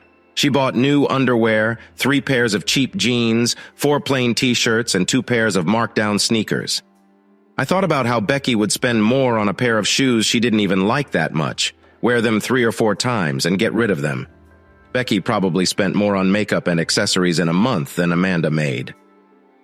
That night, Amanda didn't come out of the kitchen. Helen said she thought Amanda might have cried a little, blaming it on chopping onions. I hoped I hadn't hurt her feelings too much. So I got the nickname Suit, which everyone thought was pretty funny. I made a point of stopping by in my work clothes from time to time. Every time I'd wear a suit, I'd ask her if she'd changed her mind. She cussed me every time, but now she smiled. The whole bar looked out for her. I never really thought about how she felt until one night when a new guy was hitting on her. She smiled at first, but he got worse. When she bent over to pick up the empties, he pinched her bum. Without thinking, she screamed, turned, and dumped a half-full draft in his face. He pulled back to slap her, but I grabbed his arm and yanked him off the chair. Sam and Fat Bob got there in time to keep me from hitting him. Amanda slapped the hell out of him. "Don't ever touch me again, jerk. Next time my fiancé won't be held back." She blushed when she realized what she said and ran into the kitchen. She came out later, thanking me for my help. I grinned. Couldn't have my future bride hurt now, could I? "I know you didn't mean it, but it might be wise to let the jerks that hit on you think you're taken. Think about it." She surprised the whole bar by kissing my cheek. After the whistles and yells died down, she told them she'd kick their butts if they laughed at her and her boyfriend again. This set them off, and she fled back into the kitchen. 3 weeks later, there was a poker run that I signed up for. We met at the bar, and they opened the kitchen for breakfast. After eating, we lined up outside. I felt a tug on my sleeve. Amanda looked embarrassed, but determined. "Can I ride with you?" "Sure, if you have a helmet." She held up one. "Fat Bob loaned it to me." She was in jeans and a tee. It was cool that morning. "Go get your jacket. It'll be cold without it." She hung her head. "I don't have one. Haven't needed it." I sighed and got on the bike. "Come on. It'll be safer if you hold on." She got behind me, keeping her hands down. "Ever been on a bike before?" I asked. She nodded. "Then you know you have to hold on. Come on, I won't hurt you. It won't be safe unless you do." Everybody knew she hated being touched. She hesitantly wrapped her arms around my waist. I started driving slowly until she relaxed. After a mile, we stopped at a Walmart. "Why are we here?" she asked. "To get you a jacket. I can feel you shivering. You can pay me back later or accept it as a gift for riding with me. Either way, we're not leaving until you have one." She complained, but I pulled her inside and got her a jacket, scarf, and gloves. If you keep whining, I'm leaving you here. You need these. I don't want you getting sick. Now, smile and thank me for being a nice guy." She smirked. "Thanks, jerk. If you want to waste your money, fine. Can we catch up with the others now?" We joined them at the second checkpoint. By then, she held on tightly behind me. We stopped for lunch at a buffet. She wanted to stay by the bike, but I leaned in close. "Get inside now, or I'll carry you in. Clear?" She nodded, looking annoyed, but ate a lot. By the end of the day, she was more relaxed. We won a $100 gift certificate at a Harley dealership. I gave it to her and covered her mouth when she started to protest. When I removed my hand, she looked furious, but said nothing. Things went downhill on the way back. It started raining and we were close to my house. I pulled into my garage. She got off the bike, threw her new coat, gloves, scarf, and the gift certificate on the floor. "You think buying me things means you get something in return? Shove it!" she yelled, walking away. It took me a minute to calm down before I went after her. She had walked almost a quarter of a mile in the rain. "Get in the car, Amanda." "Go to hell," she said, trying to walk past. I grabbed her arm. "You have a choice. Get in the car, or I'll make you get in. Understand?" She tried to push past me, so I pinned her on the hood and smacked her. She screamed more from surprise than pain. "I'll get in the car. Please, no more." I let her go, opened the door, and she got in. After a mile, she started to talk, but I held up my hand. "Not a word, or I'll pull over and finish what I started." She nodded. I dropped her at the bar and left. I didn't go back for 3 weeks. When I did, I gave her coat, scarf, and gloves to Helen. "Here, these are for Amanda. She can keep them or throw them away, I don't care." Helen slapped me. "What was that for?" I asked. "For making us deal with a crying girl for 3 weeks. She's had a tough life. Abused and abandoned at 15 foster homes until she was 18, then out on the streets. She thinks if someone is nice to her, they want something. She has a huge crush on you. Give her a break. Show up while she's here and be kind." The next night I went to the bar. "Amanda, come here." She peeked out from the kitchen, scared. I softened my tone. "I just want to talk." She came out, looking ready to run. "Sam, tell her she's fired." Her face went pale, but Helen laughed. "Just for tonight, hun. You still have your job, just not tonight. Tonight we're going out. First, dinner. Then a movie. Get cleaned up while I drink a beer." She blushed and ran to the back. I looked at Helen. "Go help her with some makeup to feel pretty and calm her down. It's just dinner and a movie." To everyone's surprise, she gave me a big kiss. "Maybe to you," she said. Her cheeks were glowing when she came out. Helen had helped with her hair and put a little lipstick on her. She looked great. I put her hand under my arm, opened the car door for her, and buckled her in. I could hear faint cheers as we drove away. "Anywhere special you'd like to eat?" I asked, driving fast. "Anywhere is fine," she said, looking out the window. I pulled over. "Look at me, Amanda. When I ask you a question, I expect a straight answer.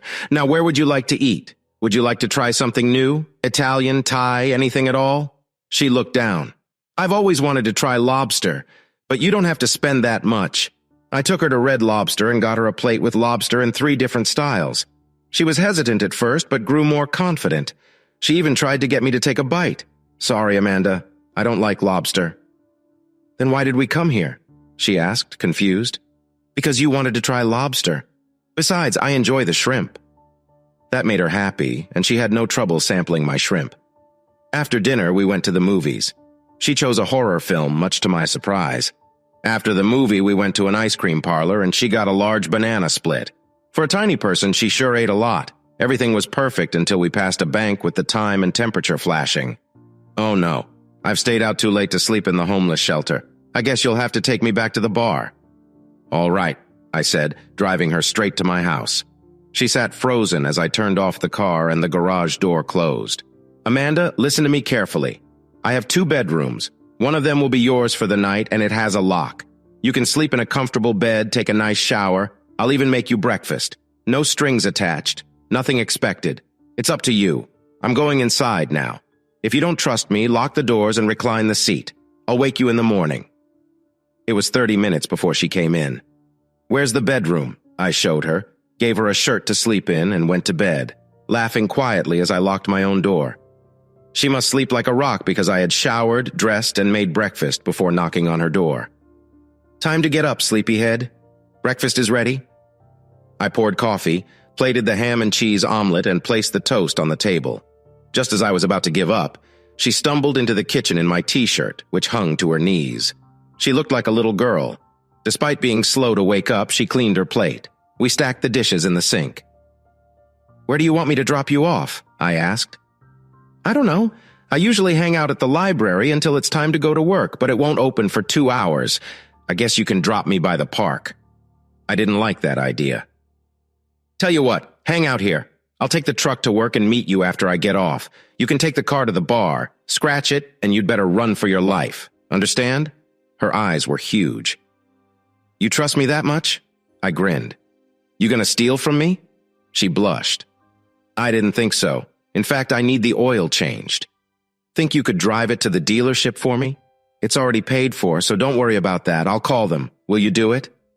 She nodded. I surprised her by kissing her cheek. "Thanks, honey. I'll call as soon as I find out. Watch TV, eat anything you like. See you later." She was rubbing her cheek as I walked out. Everyone at work noticed my good mood. A secretary asked if I'd gotten laid. As a matter of fact, Gail, I spent the night with a hot little redhead almost 10 years younger than me. Remember the energy you had at that age? I'm lucky I can walk. I left her open-mouthed, to the laughter of everyone else. She got the oil changed for me. When I came home, the house was spotless. She must have cleaned all day. Fat Boy came by to pick me up so I could get my car. He was grinning ear to ear. "What? You and baby doll, huh? She's hotter than she looks." "You're a dirty old man," I said, grinning. "All she got last night was a bed, alone." "If you say so," he said, still grinning. I wasn't prepared for what happened when we got there. She ran to me, jumped up, and gave me a big kiss. Electricity shot through me. The bar held its breath. "This is how a woman is supposed to greet her man," she yelled. She stayed close to me all night until Sam told her to get to work or he'd fire her. When I was ready to leave, she asked if I'd stay longer and drive her back to the shelter. How could I refuse? I warmed up the car and waited. She came out with a big backpack that I had to put in the trunk. "What's in here?" I asked. "Everything I own," she said, sliding into the passenger seat. "There's no place to store it at the shelter. Someone would steal it in a blink." I thought about how sad that was. As I drove, she noticed I missed the turn to the shelter. "If I don't get there soon, I won't have anywhere to sleep." "You're not sleeping there tonight. You've got a room at my house. You earned it by cleaning the house and running errands for me today. Consider it a thank you." She started to protest, but then turned the radio to a station I hated and cranked up the volume. That night, instead of going straight to bed, she took a shower, put on one of my t-shirts, flopped on the couch, grabbed the remote, and started channel surfing. Hey, I was watching that. It's boring. Besides, I'm your guest here. She settled on some show about 4 girls and a secret they shared. I lasted 5 minutes. If you're going to watch stuff that turns your brain to mush, I'm going to bed. Good night, Amanda. I could still hear the TV blaring when I drifted off to sleep. The next morning, she woke me up, banging on my door. "Breakfast, sleepyhead," she said, parroting me from the day before. "Eat it while it's hot." She made sausage, home fries, and grits. I was still getting used to grits since I'm not from the South, but they were growing on me. "You don't keep much food, do you?" she asked as I ate. "Single guy. Not home much." "No reason to," I said around a bite of sausage. She stacked the dishes when I was done. "Do you need a ride tonight?" I asked as I walked out the door. "I'm off tonight," she said. "But don't worry about me. I have things to do. Will I see you tonight?" "Maybe. You have a good day now." I thought about her off and on all day. She was getting under my skin. I dated some since Becky. Nothing serious. I wondered how much my feelings for her were pity and how much was attraction. She was young. I felt like a cradle robber. She was wounded, loud, profane, and irritating. But when she let her guard down, she was sweet and loving. She was smart and strong, dealing with a tough life with dignity. I thought she'd be a great mother, fierce and protective. The thought of her pregnant made me smile. She didn't know it, but she was beautiful. When I got home, the smell hit me. It made my mouth water. She came out of the kitchen, hair in a ponytail, wearing an apron. She kissed my cheek. "Hi, honey. How was work?" she asked before almost collapsing in laughter at my expression. "I made you dinner. Nothing fancy. I'm a good cook, but I haven't had much chance to practice lately. It'll be ready in 30 minutes. Sit down. I'll get you a beer. Or would you rather have tea? After we eat, I need to talk to you." She had a determined look. It had to be serious. Tea would be fine. "Anything I can do to help?" She seemed relieved. "I got it. Sit." Dinner was great. Roast pork, basil and rosemary, roasted potatoes, asparagus, and homemade bread. Probably the best meal I'd ever eaten. I stuffed myself, then got a little embarrassed. She smiled. "I'll take the mass consumption as a compliment. Ready for dessert?" She had made banana pudding. One of the things I've learned to love about the South. I was almost comatose when I pushed back from the table. She sent me to the living room while she cleaned up. When she was done, she pulled a chair in front of the couch. "Did you like supper? Is the house clean enough for you?" "Amanda, I've never seen the house cleaner, and dinner was excellent. Where did you learn to cook like that?" She looked sad for a minute. "Mama wasn't much, but she was a hell of a cook. She taught me a lot before the alcohol got her." I wanted to hug her so badly right then. She shook off her memories and looked me in the eye. "I want to make a deal with you, John. I'd like to rent a room from you. I can give you $1.50 a week. Plus, I'll cook and clean the house, do the laundry. I'll even mow the yard. I won't get in your way. Please. These last couple of nights have made me happier than I've been in a long time. I just can't face going back to the shelter, please." She looked at me full of hope. "No." Her face collapsed like a balloon losing air, and tears started. "I'll get my things. Will you drive me to the shelter?" "No. You're not going anywhere until I talk. So sit. Listen and don't interrupt. Promise me." Her face was a mix of fear and hope. She nodded. "I'm happy to let you live with me under these conditions. 1, you will not pay me anything. Your rent will be keeping the house clean, doing the food shopping, and making the meals. 2, I enjoy yard work, so I'll do that. 3, you keep your job at the bar. You can drive the car for work and household needs. 4, and this is the big one, you have to go back to school, get your adult high school diploma or at least a GED. She sat with her mouth open. I knew she was ashamed of her lack of education. Maybe this would push her to do something about it. She finally nodded her head. "I'll do it." "Will you help me with school?" she asked. "I'll need it." I relaxed, smiling.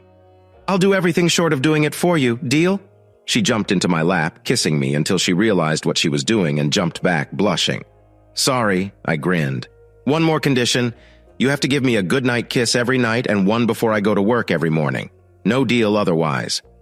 She blushed again but grinned, holding out her hand. "Deal." We shook hands and our lives entered a new, wonderful phase. The next morning, I asked her where the food had come from. She gave me the receipts and I paid her back, then handed her my debit card, telling her to shop for food and anything else we might need. I grinned all the way to work, my cheek tingling from the goodbye kiss. Nothing could wipe the smile off my face that day. Gail, one of my co-workers, got catty. "See your little jailbait honey last night?" she asked. "Yes, and this morning. She moved in last night. You should find someone, Gail. It'll make you a nicer person." Her look as I left could have soured milk. The guys at the bar teased me, but they smiled while doing it. Sam shook my hand and Helen kissed my cheek. "You're a good man, Suit. I knew she'd get you sooner or later." "We're just roommates, Helen. Nothing going on." She grinned wider. "If you say so." Amanda smiled so hard when she saw me that I thought her cheeks would cramp. I was about to order a burger when she stopped me. "Your supper is in the fridge. Microwave for 2 minutes. I hope you like it." I had 1 beer, shot a game of pool with Fat Boy, and went home to a nice dinner. She got off work at 9:30 when the kitchen closed and was home by 10. She went straight to the shower. "I smell like old fries," she said when she came out in a robe with a towel wrapped around her head. "What's on television?" We settled into a domestic routine. I did the yard work and washed the vehicles while she took care of the house. She cooked most of the meals, but I insisted on taking her out to eat or grilling for her once a week on Sundays. If the weather was nice, we'd ride either alone or with our group. She got a new nickname, Mrs. Suit, which she grumbled about, but with a grin. Her 21st birthday came, and I surprised her with a party at the bar. She even got presents and soon was crying, a rare display of emotion for her. She shocked everyone by hugging them and saying thanks. I gave her a day at a spa, complete with hair and makeup, and a gift certificate to an upscale department store. "I'd like to see you out of those jeans," I teased. She blushed. And Helen told me it was time to step up and make an honest woman out of her. I don't know how she feels about me, I confessed. You're the biggest dummy in the state. She loves you, but she doesn't know how to love. You need to teach her. It'll be worth it. How do you know so much? Helen hugged Sam as he walked up. Because 15 years ago, I was her. Then I met Sam. It took a while, but he showed me there are good men in the world. I just hadn't found one until I met him. I had been with a biker gang for 3 years. They did terrible things to me, and I let them because I thought that was what I deserved. They messed me up so bad I couldn't have kids. He loved me anyway. How could I fight that? The age difference between us is bigger than yours and Amanda's. We made it. Take it to the next level, Suit. You'll never regret it. She's nothing like your ex. I had told them a little about Becky and me 6 months ago when we had them over for dinner, and Amanda had run to the store. She was doing well in school. With my urging, she opted to go for a full high school diploma instead of the GED. We estimated it would take another 2 months for her to graduate. They held full graduation ceremonies twice a year as recognition of their accomplishments. Some graduates were in their 60s, but most were like Amanda, kids who got lost in the system. I promised her a party when it happened. I almost had a heart attack when she used my birthday present. She had on a very nice sundress, white earrings, and a necklace. I had never seen her with jewelry before. She wore 3-inch platforms, and her hair was styled beautifully. She looked so beautiful it made my heart ache. "What do you think?" she asked, twirling around. "Did you get your money's worth?" I said the first thing that came to mind. "All they did was polish a diamond. You've always been this beautiful. The man who gets you will be the luckiest on the planet." She stopped mid-twirl, her eyes filled with tears, and she bolted to her room. Shit, what had I done now? The next week she came home from school, giggling. "What's up?" I asked, glad she was in a good mood. "I got asked out by this really cute guy. We've been talking off and on for a month." I felt like someone had driven a stake through my heart. "Oh," was all I said, turning away. "That's all you got to say?" she asked, upset. "What would you like me to say? You've been flirting for a month. Why should I stop you?" She went into her room, slamming the door. I sighed. That had been happening a lot lately. I was going to have to rehang it if she kept this up. I knocked, but she refused to answer. Giving up, I got a beer and wallowed in misery. By my third beer, I was pondering the mysteries of women before dozing off. I woke when she shook my shoulder gently. "What?" I said, trying to focus. "We need to talk," she said. I was instantly alert. Nothing good ever came after those words in my experience. "Do you like me?" she asked. I couldn't read her eyes. "Yes, I do," I answered honestly. "How much?" "I don't know what you want here, Amanda. Clue a dense guy in." She slapped me hard, and as I rubbed my jaw, she started to rant. "I guess what I'm asking is if you love me, not just as a friend, but really love me. Because I've loved you for a long time, and you've never noticed. I know I'm a lot younger than you. I'm uneducated. I have no social graces. I'm loud, jealous, scared, and that's just the start. I can't take it anymore. It hurts. So if you don't love me, I'm moving out." I stopped her rant with a kiss. "Hush now," I said. "Are you trying to talk me out of having feelings for you? Because if you are, you're too late. All the things you say you don't have don't matter. You have something much more important. You have my heart." I think she actually fainted when she heard what I said. When she recovered, she was in my lap, kissing and crying until she fell asleep. Did we jump into bed and make passionate love? No. She was still hurt and fragile, so I held her until she cried herself out. Then I took her to my bed, tucked her in, and went out on the deck, looking at the stars and wondering what happens next. I was out there for over an hour. When I came back in, she had gotten a shirt out, put it on, and crawled into bed. When I lay down, she snuggled into my arms, mumbled something that sounded like "love you," and drifted off again. I held her for a long time, enjoying her presence before I finally dozed off. I woke up alone to the smell of breakfast. She was flitting around the kitchen, getting everything perfect. I startled her when I swept her off her feet, kissing the back of her slender neck. She stiffened at first, then relaxed and giggled. "Let me go, honey, or all you'll have for breakfast is burnt waffles." After breakfast, before she cleared the table, we talked. It was Saturday, and we had nowhere to be. She snuggled into my lap. "Honey, you know I love you. Go slow with me. I'm carrying around a lot of baggage." She told me the story of her life between tears and hugs. She'd been happy until she was 10, when her dad died. Her mom was never a strong person and slid into depression and bad choices, sinking into alcoholism. She had a stepfather and several live-in boyfriends. When she was 15, one tried to assault her. She fought him off and told the school. They took her away from her mother, and she spent the next 3 years in foster care and juvenile hall. She had stolen a car, desperate to see her little sister, 9 years younger. It was the first time I knew she had a sister. When she turned 18, the system turned her loose. She ended up with a guy out of desperation. She gave him her virginity, but it was borderline assault every time they were intimate. Then he tried to get her to hook for money. She ran away and ended up here. My heart ached for her. "I want you so bad," she said, "but I freeze up. Help me." So I did. I even got her a therapist. 4 months later, it happened. We'd been getting closer, touching, talking. She got comfortable enough to walk around in tiny panties and a tank top, wearing slinky little gowns to bed, which she hadn't left since the first time I put her there. Amanda didn't like alcohol, but had developed a fondness for wine. After half a bottle one night, the floodgates opened. I still took it slow. The first time we made love, it was slow and tender. The next morning, she woke me up. "Pick," I said, standing in front of the engagement rings. "Really?" she said, tears already flowing. "Really," I said, dropping to one knee. "Now you know why I wore the suit. Marry me." After she sobbed out a yes and calmed down, she tried on every ring in the store within my price range. She finally settled on a simple stone and band. Not the most expensive, but the one she wanted. When we walked into the bar, an instant party erupted. The women immediately huddled, leaving the men standing. "What are they doing?" I asked. The men laughed. "Planning a wedding, you idiot. The best advice we can give you is agree to everything she wants if you can afford it, and stay as far away from them as you can." She wanted a church wedding. We found one nearby, but part of the deal was we had to attend services for at least 6 weeks before the wedding. It turned out to be a good thing. The Reverend was a wise old guy, and he insisted on a few counseling sessions. First, the disaster that was my first marriage came out, along with all the stuff that happened to her. She cried for me, looked me in the eye, and said she would never do that to me. I believed her.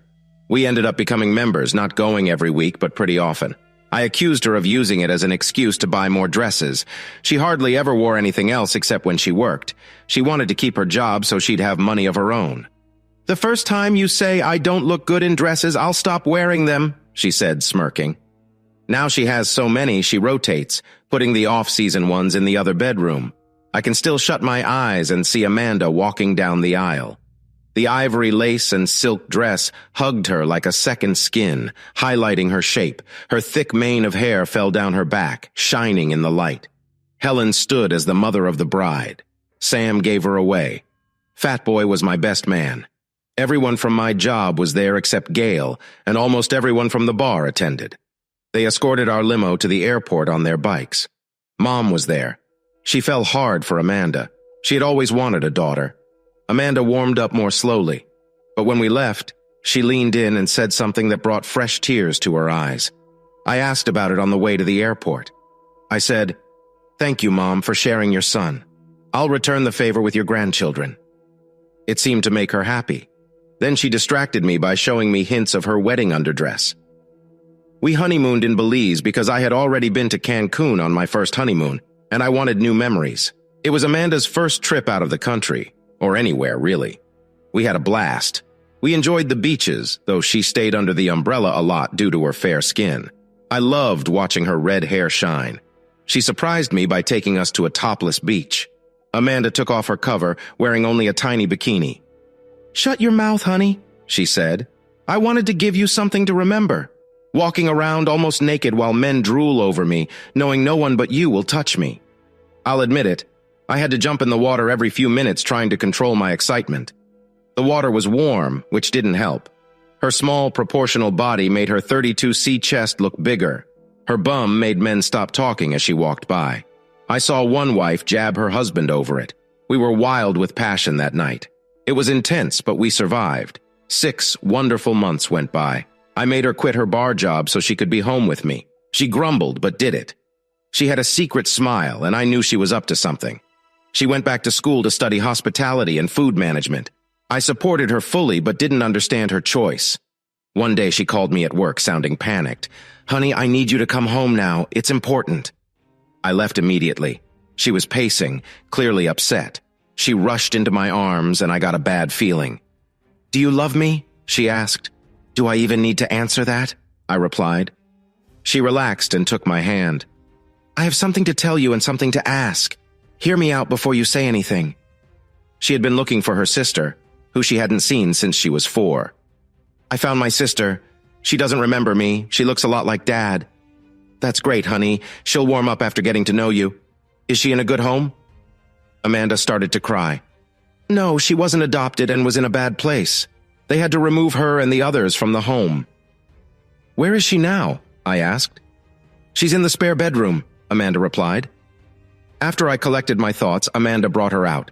She was only 12, but already taller than Amanda. Her hair was black and her nose a bit broader, but they had the same features. I introduced myself. "Nice to finally meet you, Celeste. Amanda talks about you often." "Where has she been while I was in that terrible place?" Celeste asked angrily. Amanda stepped in. "I'm here now. I came for you as soon as I could. 4 years ago, I couldn't take care of myself, let alone an 8-year-old. I had to grow up first. I'm sorry if you're angry." Celeste was defiant. "Great. Now I get to live with the Cleavers. I know all about boys. Why do you think they closed the home down? Guys want one thing and it's right here," she said, grabbing her crotch. "Just give me some cash and let me go. I'm yours for the night." Amanda was shocked and I was furious. "Maybe we'll just give you a warm bed for the night and send you on your way tomorrow. If what you had was better, go for it. But if we decide to keep you, you'll be civil and not cause trouble. My wife is my priority. Are we clear?" Celeste backed away but quickly regained her bravado. "I don't need a father figure, a sister, or a mother. I don't need anything from you." I turned to Amanda, hugging her. She started crying. "I'm sorry, honey. I know how much you wanted this. It's not your fault." I stepped back and looked at them. "I'm going to start the grill. You two talk. Celeste, you're here for at least the night. Be civil and stop cussing." They talked while I set up the grill. I left the curtain open in case I needed to step in. Amanda made Celeste cry, and they started hugging. Maybe there was hope. Dinner was quiet, but there was no fighting. Celeste ate 2 steaks and 2 baked potatoes. She even helped Amanda with the dishes. Then they came into the living room to tell me they were going out for about an hour. They had to get some clothes for Celeste. While they were gone, I thought about how society treats children like unwanted baggage. When they returned, Celeste was actually giggling. She even said goodnight to us after showing off her new pajamas with feet. Later in bed, Amanda asked, "Can we keep her for a while? I'll be responsible for her. You won't even notice her." I chuckled. "I doubt that. All right, she can stay temporarily, but she has to behave." "Thank you, honey. I knew I could count on you," Amanda said. The state was happy to give Amanda custody since she was in a stable marriage, lived in a good neighborhood, and had references. Plus, they wouldn't have to pay anything. When I asked about Celeste's Social Security money, no one had filed for it. I got a lawyer and he did the paperwork. The state had to give us all the money she was due for the last 8 years. She also got $700 a month until she was 18. We put it into a college fund for her. Celeste wasn't as grateful as we hoped. She complained she should get the money sooner to buy a car. "That's almost 4 years away. Let's see what happens," I said. I became the bad guy, but it was easier on Amanda. Celeste resented it, but knew better than to play us off each other. The first time she tried, she got grounded for a month. She was behind in school mostly from not paying attention. She refused my help at first, but Amanda gave her rewards for good grades, so she started listening. During this time, I was doing well at work. The campaign for the winemaker was a success and led to bigger things. My boss feared I might leave, so he struck a deal. I could buy into the company and he'd match every percent I bought up to 7%. Amanda and I decided to do it. Celeste ran away twice. The first time she was gone for 4 days before they found her at a bus station a state away.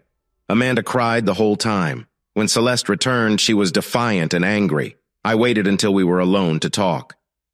"You'd be a good kid if you let yourself. You're smart. You can figure out what kind of life you'd have on the streets." A hard life and dead before 30. Is that what you want?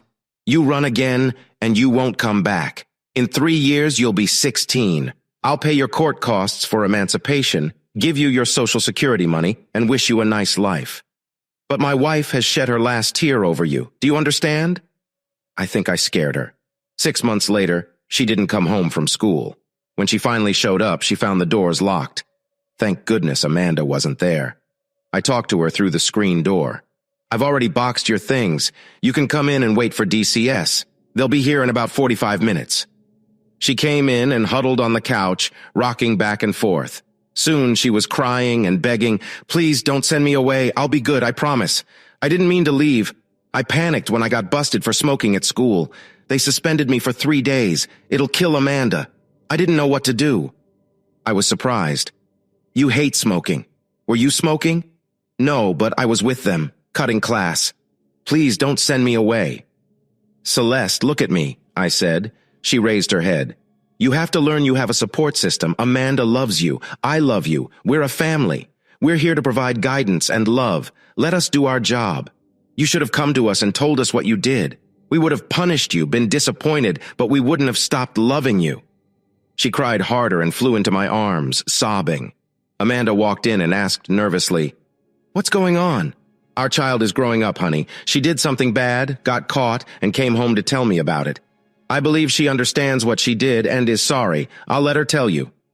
I handed her off and went outside, catching the DCS worker at the mailbox. "Hi, Denise. Sorry, it was a false alarm. She got suspended for 3 days for cutting class. She was afraid to face us. Amanda is with her now." Denise sighed. "I ought to check, but I think I can trust you. Now I can get home and cook Fred's dinner and eat as a family for once." "Thanks, Denise," I said, feeling bad for taking her time. "Why don't you come over Sunday? I'm thinking about roasting a couple of Boston butts." "That sounds good, Jess, but it's homecoming at our church. Why don't you come there instead? We have a competition to see who can bring the most guests. You might put me ahead."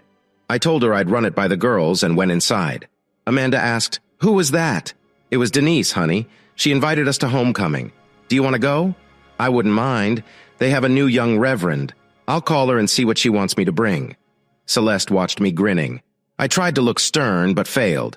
She jumped off the couch. "I know I'm grounded for a month, but I can go to church, right? Bobby Smith goes to that church, doesn't he?" "Celeste, you're 13. You've got time for that. Later. Much later. Between you two, lightning will strike the church." They both grinned at me, and Celeste went to help her sister with dinner. That was the exact moment I knew our little family would be okay. This had been a big week for us. Celeste made the honor roll for the first time and was going to start learning to drive over the summer. The thought of someone so young driving scared me. Amanda graduated tonight, holding her diploma like it was a life preserver in a stormy sea. She even gave a speech that brought everyone to tears. She talked about her childhood, her sisters, and how far she had come because someone believed in her and wouldn't let her stop. She thanked me for being the best husband and Celeste for being a perfect daughter. "Have faith, have hope, believe in yourself. You may not get as lucky as I did, but you'll be better for trying." We held a cookout for her the next day, and our little house was packed. Mom came down to celebrate, along with my work friends, including my boss, Denise from DCS, and surprisingly, Jack Edwards and his wife. I thought they were still in Italy. After everyone else had left, they stayed, waiting to take Celeste for the weekend. They had married late and never had children. June loved Amanda, treating her like the daughter she never had. When Celeste came along, she was over the moon. She kept her for a weekend once a month so Amanda and I could have some personal time. She always brought Celeste back with at least one new outfit. Mom got involved too. Between them, Celeste was hardly ever home during the summer. I complained about it once and was quickly jumped by the pack. "Your girls had a hard life, Chase. The best thing that ever happened to them was you. I've always wanted a daughter and a grandchild. Thank you for these. So stop complaining because your daughter is growing up and bonding with her grandparents. We're supposed to spoil her. How about you give us a couple more grandchildren to make sharing easier?" Mom sat back after that speech, smirking. We heard a sob and saw Celeste. Soon the women were huddled around her, whispering soothing words. When they settled down, I started to ask what happened, but Amanda shushed me. June jumped right in. Listen to your mother, Chase. You too, Amanda. We're not getting any younger. Give them to us soon while we can still chase them around. I looked at Jack and he just grinned. I think it's an excellent idea. Celeste hugged me tightly before she left, clinging to me. We didn't go down to the bar as often as we used to. Children limit your options. I still went after work sometimes. Celeste usually had something going on that needed a ride, so Amanda became the Uber mom, taking her to band practice, soccer practice, games, etc. I wasn't available for most of that, but I made sure to go to all her games. One sunny Saturday after a soccer game, I sat and listened to her and her teammates chatter, deciding where to go to celebrate their win. She was going out with groups now, something I was a bit uncomfortable with because they tended to pair up. Amanda laughed.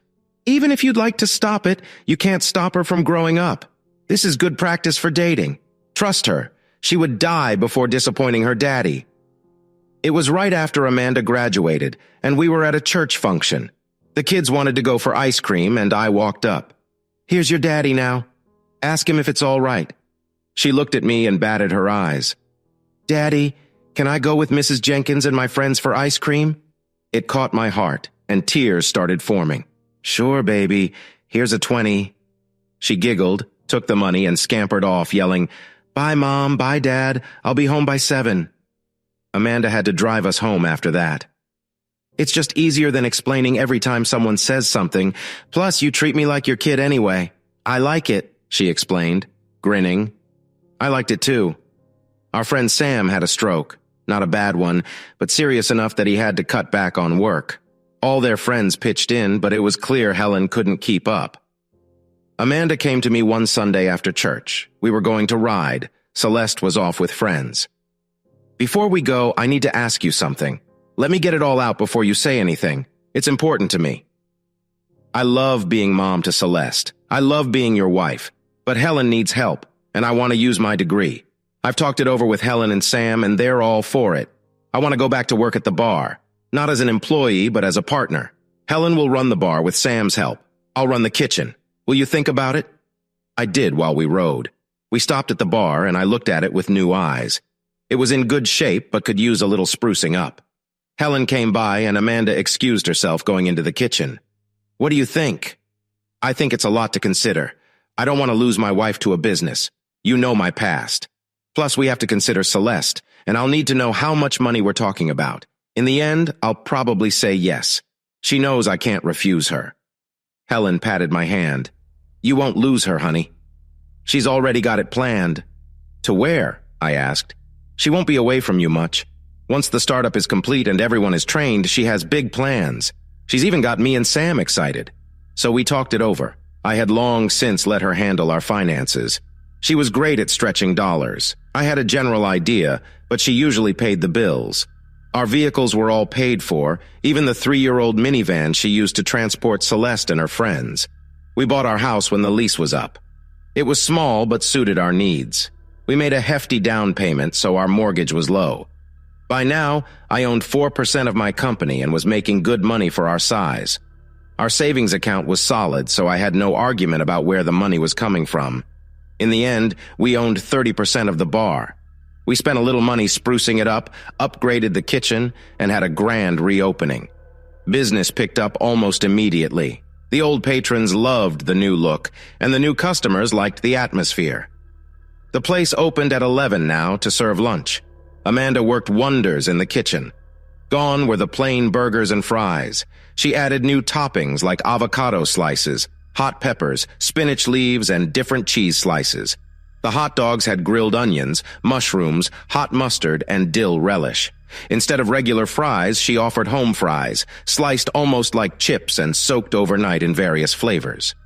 She also added homemade soups like potato with cheese and bacon bits, tomato with half and half, and a pork-based stew with lots of herbs. A large gas grill was one of her upgrades, and you could have grilled veggies in season. She bought from local farmers as much as possible and had a chalkboard at the kitchen door listing which farm provided the day's produce or meats. The farmers loved it. The regulars were hesitant at first, but soon they were discussing and sometimes arguing over which farm had the best produce. It was funny to see two big bikers almost come to blows over whether pumpkin or butternut squash soup was better. She also added a wine list with local wines, giving top billing to Jack's Winery. In our state, you couldn't serve wine in a place with pool tables, so they had to go. Helen and Sam didn't mind because that's where fights usually started, and they added 8 more tables in the space. Helen worked a deal with a local brewer to feature their beers on draft. A local food critic heard good things and visited us. We didn't know it until the review came out. The caption read, "The best hidden jewel in the state," followed by an outstanding review. Sam's Bar and Grill, located on Swan Pond Road just outside the city limits, has been around for 75 years, a local favorite. The addition of minority owner Amanda Gooding and her recent upgrade of the kitchen has pushed it into the limelight. The regulars would have preferred it stayed local, but word has spread and there's no going back. Blue-collar, white-collar, bikers, farmers, college kids. You'll find them all rubbing elbows in an amiable mix. The only time I heard raised voices was when 2 patrons disagreed over which herb should dominate the pork stew, rosemary or basil. I sided with the biker because, well, he was bigger, and I've always liked rosemary. The bar features simple fare, well-seasoned and prepared at a reasonable price. The service is excellent, the atmosphere relaxed, and it almost sparkles. The sanitation rating is 102, just 1 point short of perfection. I complimented Mrs. Gooding, and she promised they would get the top rating in 6 months if she had to work her whole staff to death. Being outside the city limits, they offer beer and wine, not liquor. Helen Connors, the manager and principal owner, says they have no intention of getting a liquor license even if the limits expand. "It's just so much easier without liquor," she said. The bar looks like an old-time saloon featuring local brews and wines, as well as national brands. The staff can explain the difference between a Pilsner, a lager, or a Bock, a dry white, and a sweet red with ease. It's a little out of the way, but worth the trip. I've been 3 times, gotten 3 different meals, and have been satisfied every time with the quality, quantity, and service. One more thing. I demand you try the banana pudding. It's a weakness of mine, and it's the best I've ever tasted. And I've tasted a lot over the years. Helen and Amanda just looked at each other and grinned. "I didn't know who he was," said Amanda.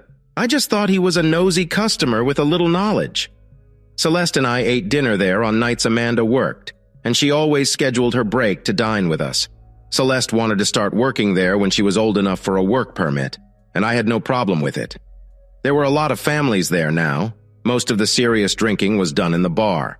Thursday night was bike night, and the local Harley owners group showed up in force, along with guys riding all different kinds. They wanted to hold their meetings there, but we didn't have a private room.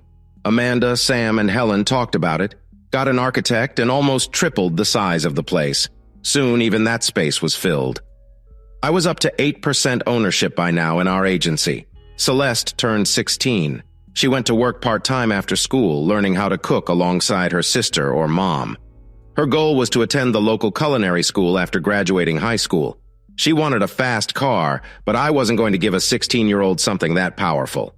We got her a Mustang instead.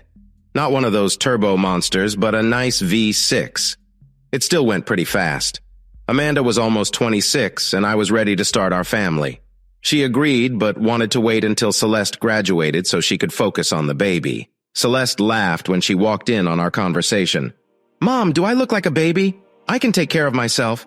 You should think about Dad. Give me a little sister or brother while he's still young enough to help take care of them." I thought her argument had merit, but Amanda just laughed and said we'd talk about it later. Our business was expanding as well. My ad campaign for Jack had brought in more business, especially from local alcohol industries. We now handled 2 more wineries and 3 breweries and were talking to a local distillery getting national attention. I was at a regional conference when I ran into an old friend. I hadn't seen Aita in almost 6 years. She still looked stunning.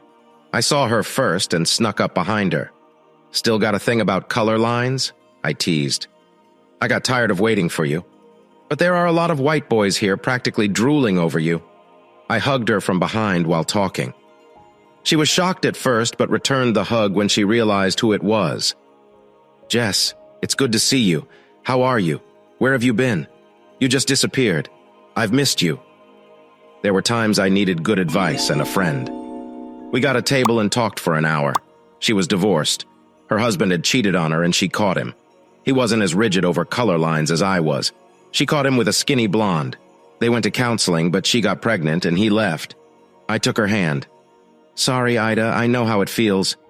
Anyone in your life now? No. Too early, I guess. I've been thinking about a change. My agency was sold and I don't like the new owners. They keep me because I'm good at what I do. I need a change. I smiled and gave her my card. Ever think about relocating to the sunny South? Think about it and give me a call. To my surprise, she took the card. Just before we left, she asked about my life. I showed her my wedding ring. I thank God every day for my life. I've got a great woman, a good daughter, a great job, and a lot of nice friends.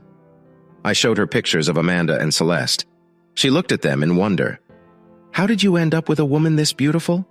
And your daughter looks just like her, except for the hair color. She looks so young. Did she have a daughter when she was 6?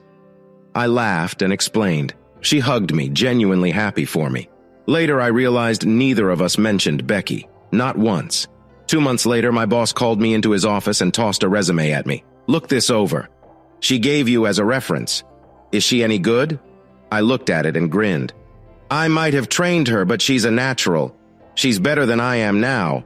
If we can afford her, we'd be idiots not to hire her. He grunted.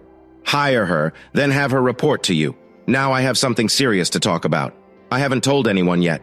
I'm sick, Jess. It's pretty serious. I've got a brain tumor. It has to be removed or it'll kill me. There's a 50/50th chance I won't make it. I was stunned. I talked to Gloria, and she agrees you should run the place until I'm better if I make it. If I don't, you need to take control and keep the place viable until Gloria decides what to do. His announcement shook our circle of friends. He and Jack were close for years. On the day of the surgery, our whole office was there, even Gail. Many of his friends were there too. He called each of us into his room to say goodbye just in case. Ken, June, Amanda, Celeste, and I took turns holding Gloria. When we weren't holding her, we were in the chapel praying. He was under for 5 hours. When the doctor came out, everyone held their breath. He's doing fine. So far, I feel good about his chances of recovery. It'll be tomorrow before he's strong enough for visitors. We shouted, cried, and thanked the doctors and God. Ida fit right in, becoming my right-hand woman. Amanda and Celeste loved her, and she soon became part of our group of friends. Pretty soon, the matchmaking started. Married women have a thing about a single woman in their circle. She resisted, saying she wasn't ready yet.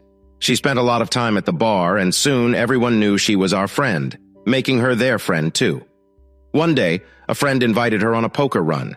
He was huge, bearded, and white, perhaps the gentlest man I'd ever met.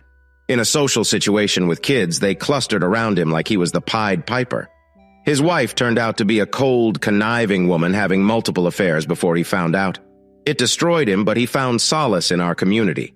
Her new boyfriend thought he could disrespect him. Big mistake. Sam and I bailed him out, got a lawyer, and made it go away.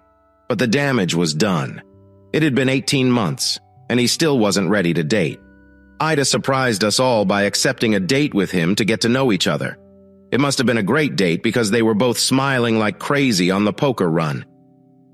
8 months later, she had a beautiful ring and was 3 months pregnant. My life took another turn when a woman named Alice Johnson contacted me about a campaign. She even had it planned out, which made me hesitate. Clients rarely have good ideas and often insist on doing it their way. When it fails, they don't understand why. She was a personal manager specializing in fighters. Her new sister-in-law was Bettina Bang Bang Stewart, a middleweight MMA fighter and world champion. The campaign wasn't for her, but for a charity they both supported. I was hesitant, but agreed to a meeting. Ida and I met Alice at the airport, had lunch, and she explained her idea. It was very clever. We tweaked it a bit, did some focus groups, and decided to go with it. Soon ads appeared in print and on billboards. It was a variation of the Got Milk campaign. Instead of milk, it was Got Love, the official slogan of the National Adoption Coalition. The ads featured famous people who had been adopted as children, along with a group of kids from various homes, usually in their home city. There was a plea to consider adoption. Local dairies promised to donate gallons of milk to the homes for every successful adoption. We even included the milk mustache. Soon, famous people were begging to be part of the campaign. Rock and country stars, athletes, business leaders, actors, Olympians, Nobel Prize winners, all adopted and eager to help. We featured many of them with their adoptive parents. Some had even adopted children themselves. Betty and Mark Stewart, who helped create the idea, posed with their newly adopted son. It was an instant hit. The campaign led to my company, High Country Advertising, winning a national award. Howard, my boss, was too weak to travel, so he sent Ida and me to accept it. Her new husband, Roy, and Amanda came along too. It was very gratifying to be there. We made our acceptance speech and apologized to Alice Johnson, who we insisted attend and share the stage with us, for stealing her idea. We thanked her and the audience for honoring us. There was a mixer after the awards. Ida and I had a bet going. The one who got the most offers had to buy the loser dinner. I got 9 offers, she got 16. I told her I wanted steak and eggs. We were about to leave when I ran into her, Becky. She looked hesitant and a bit fearful. "Hello, Jess. How are you?" I looked her over. She was still beautiful, a bit heavier, but not much. Her hair was shorter, her lips fuller, but she was still the beauty I had fallen in love with. "I'm good, Becky. How are you?" She waved a hand dismissively. "I'm all right. Congratulations on your award. It was good to see Ida again. She says she works for you now." "I prefer to say she works with me. I'm a minority owner and current manager of High Country Advertising. I've been there since after us. I like it. I like the area and the people." She looked at my finger. "Seems there is someone there you really like."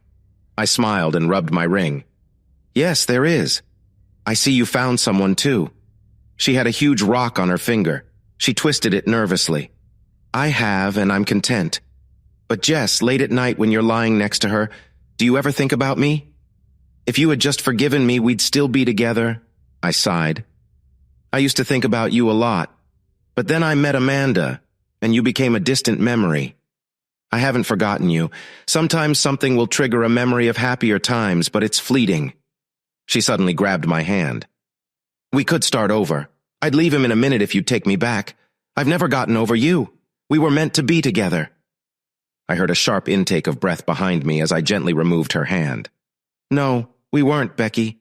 If we were, you would never have cheated, and I would never have found Amanda. There's more love and faithfulness in the tip of her little finger than in your whole body. I'm sorry, Becky. Please try to have a good life." I started to walk away when I felt a small hand slip into mine. "Who's your friend, honey?" Amanda asked with a smile.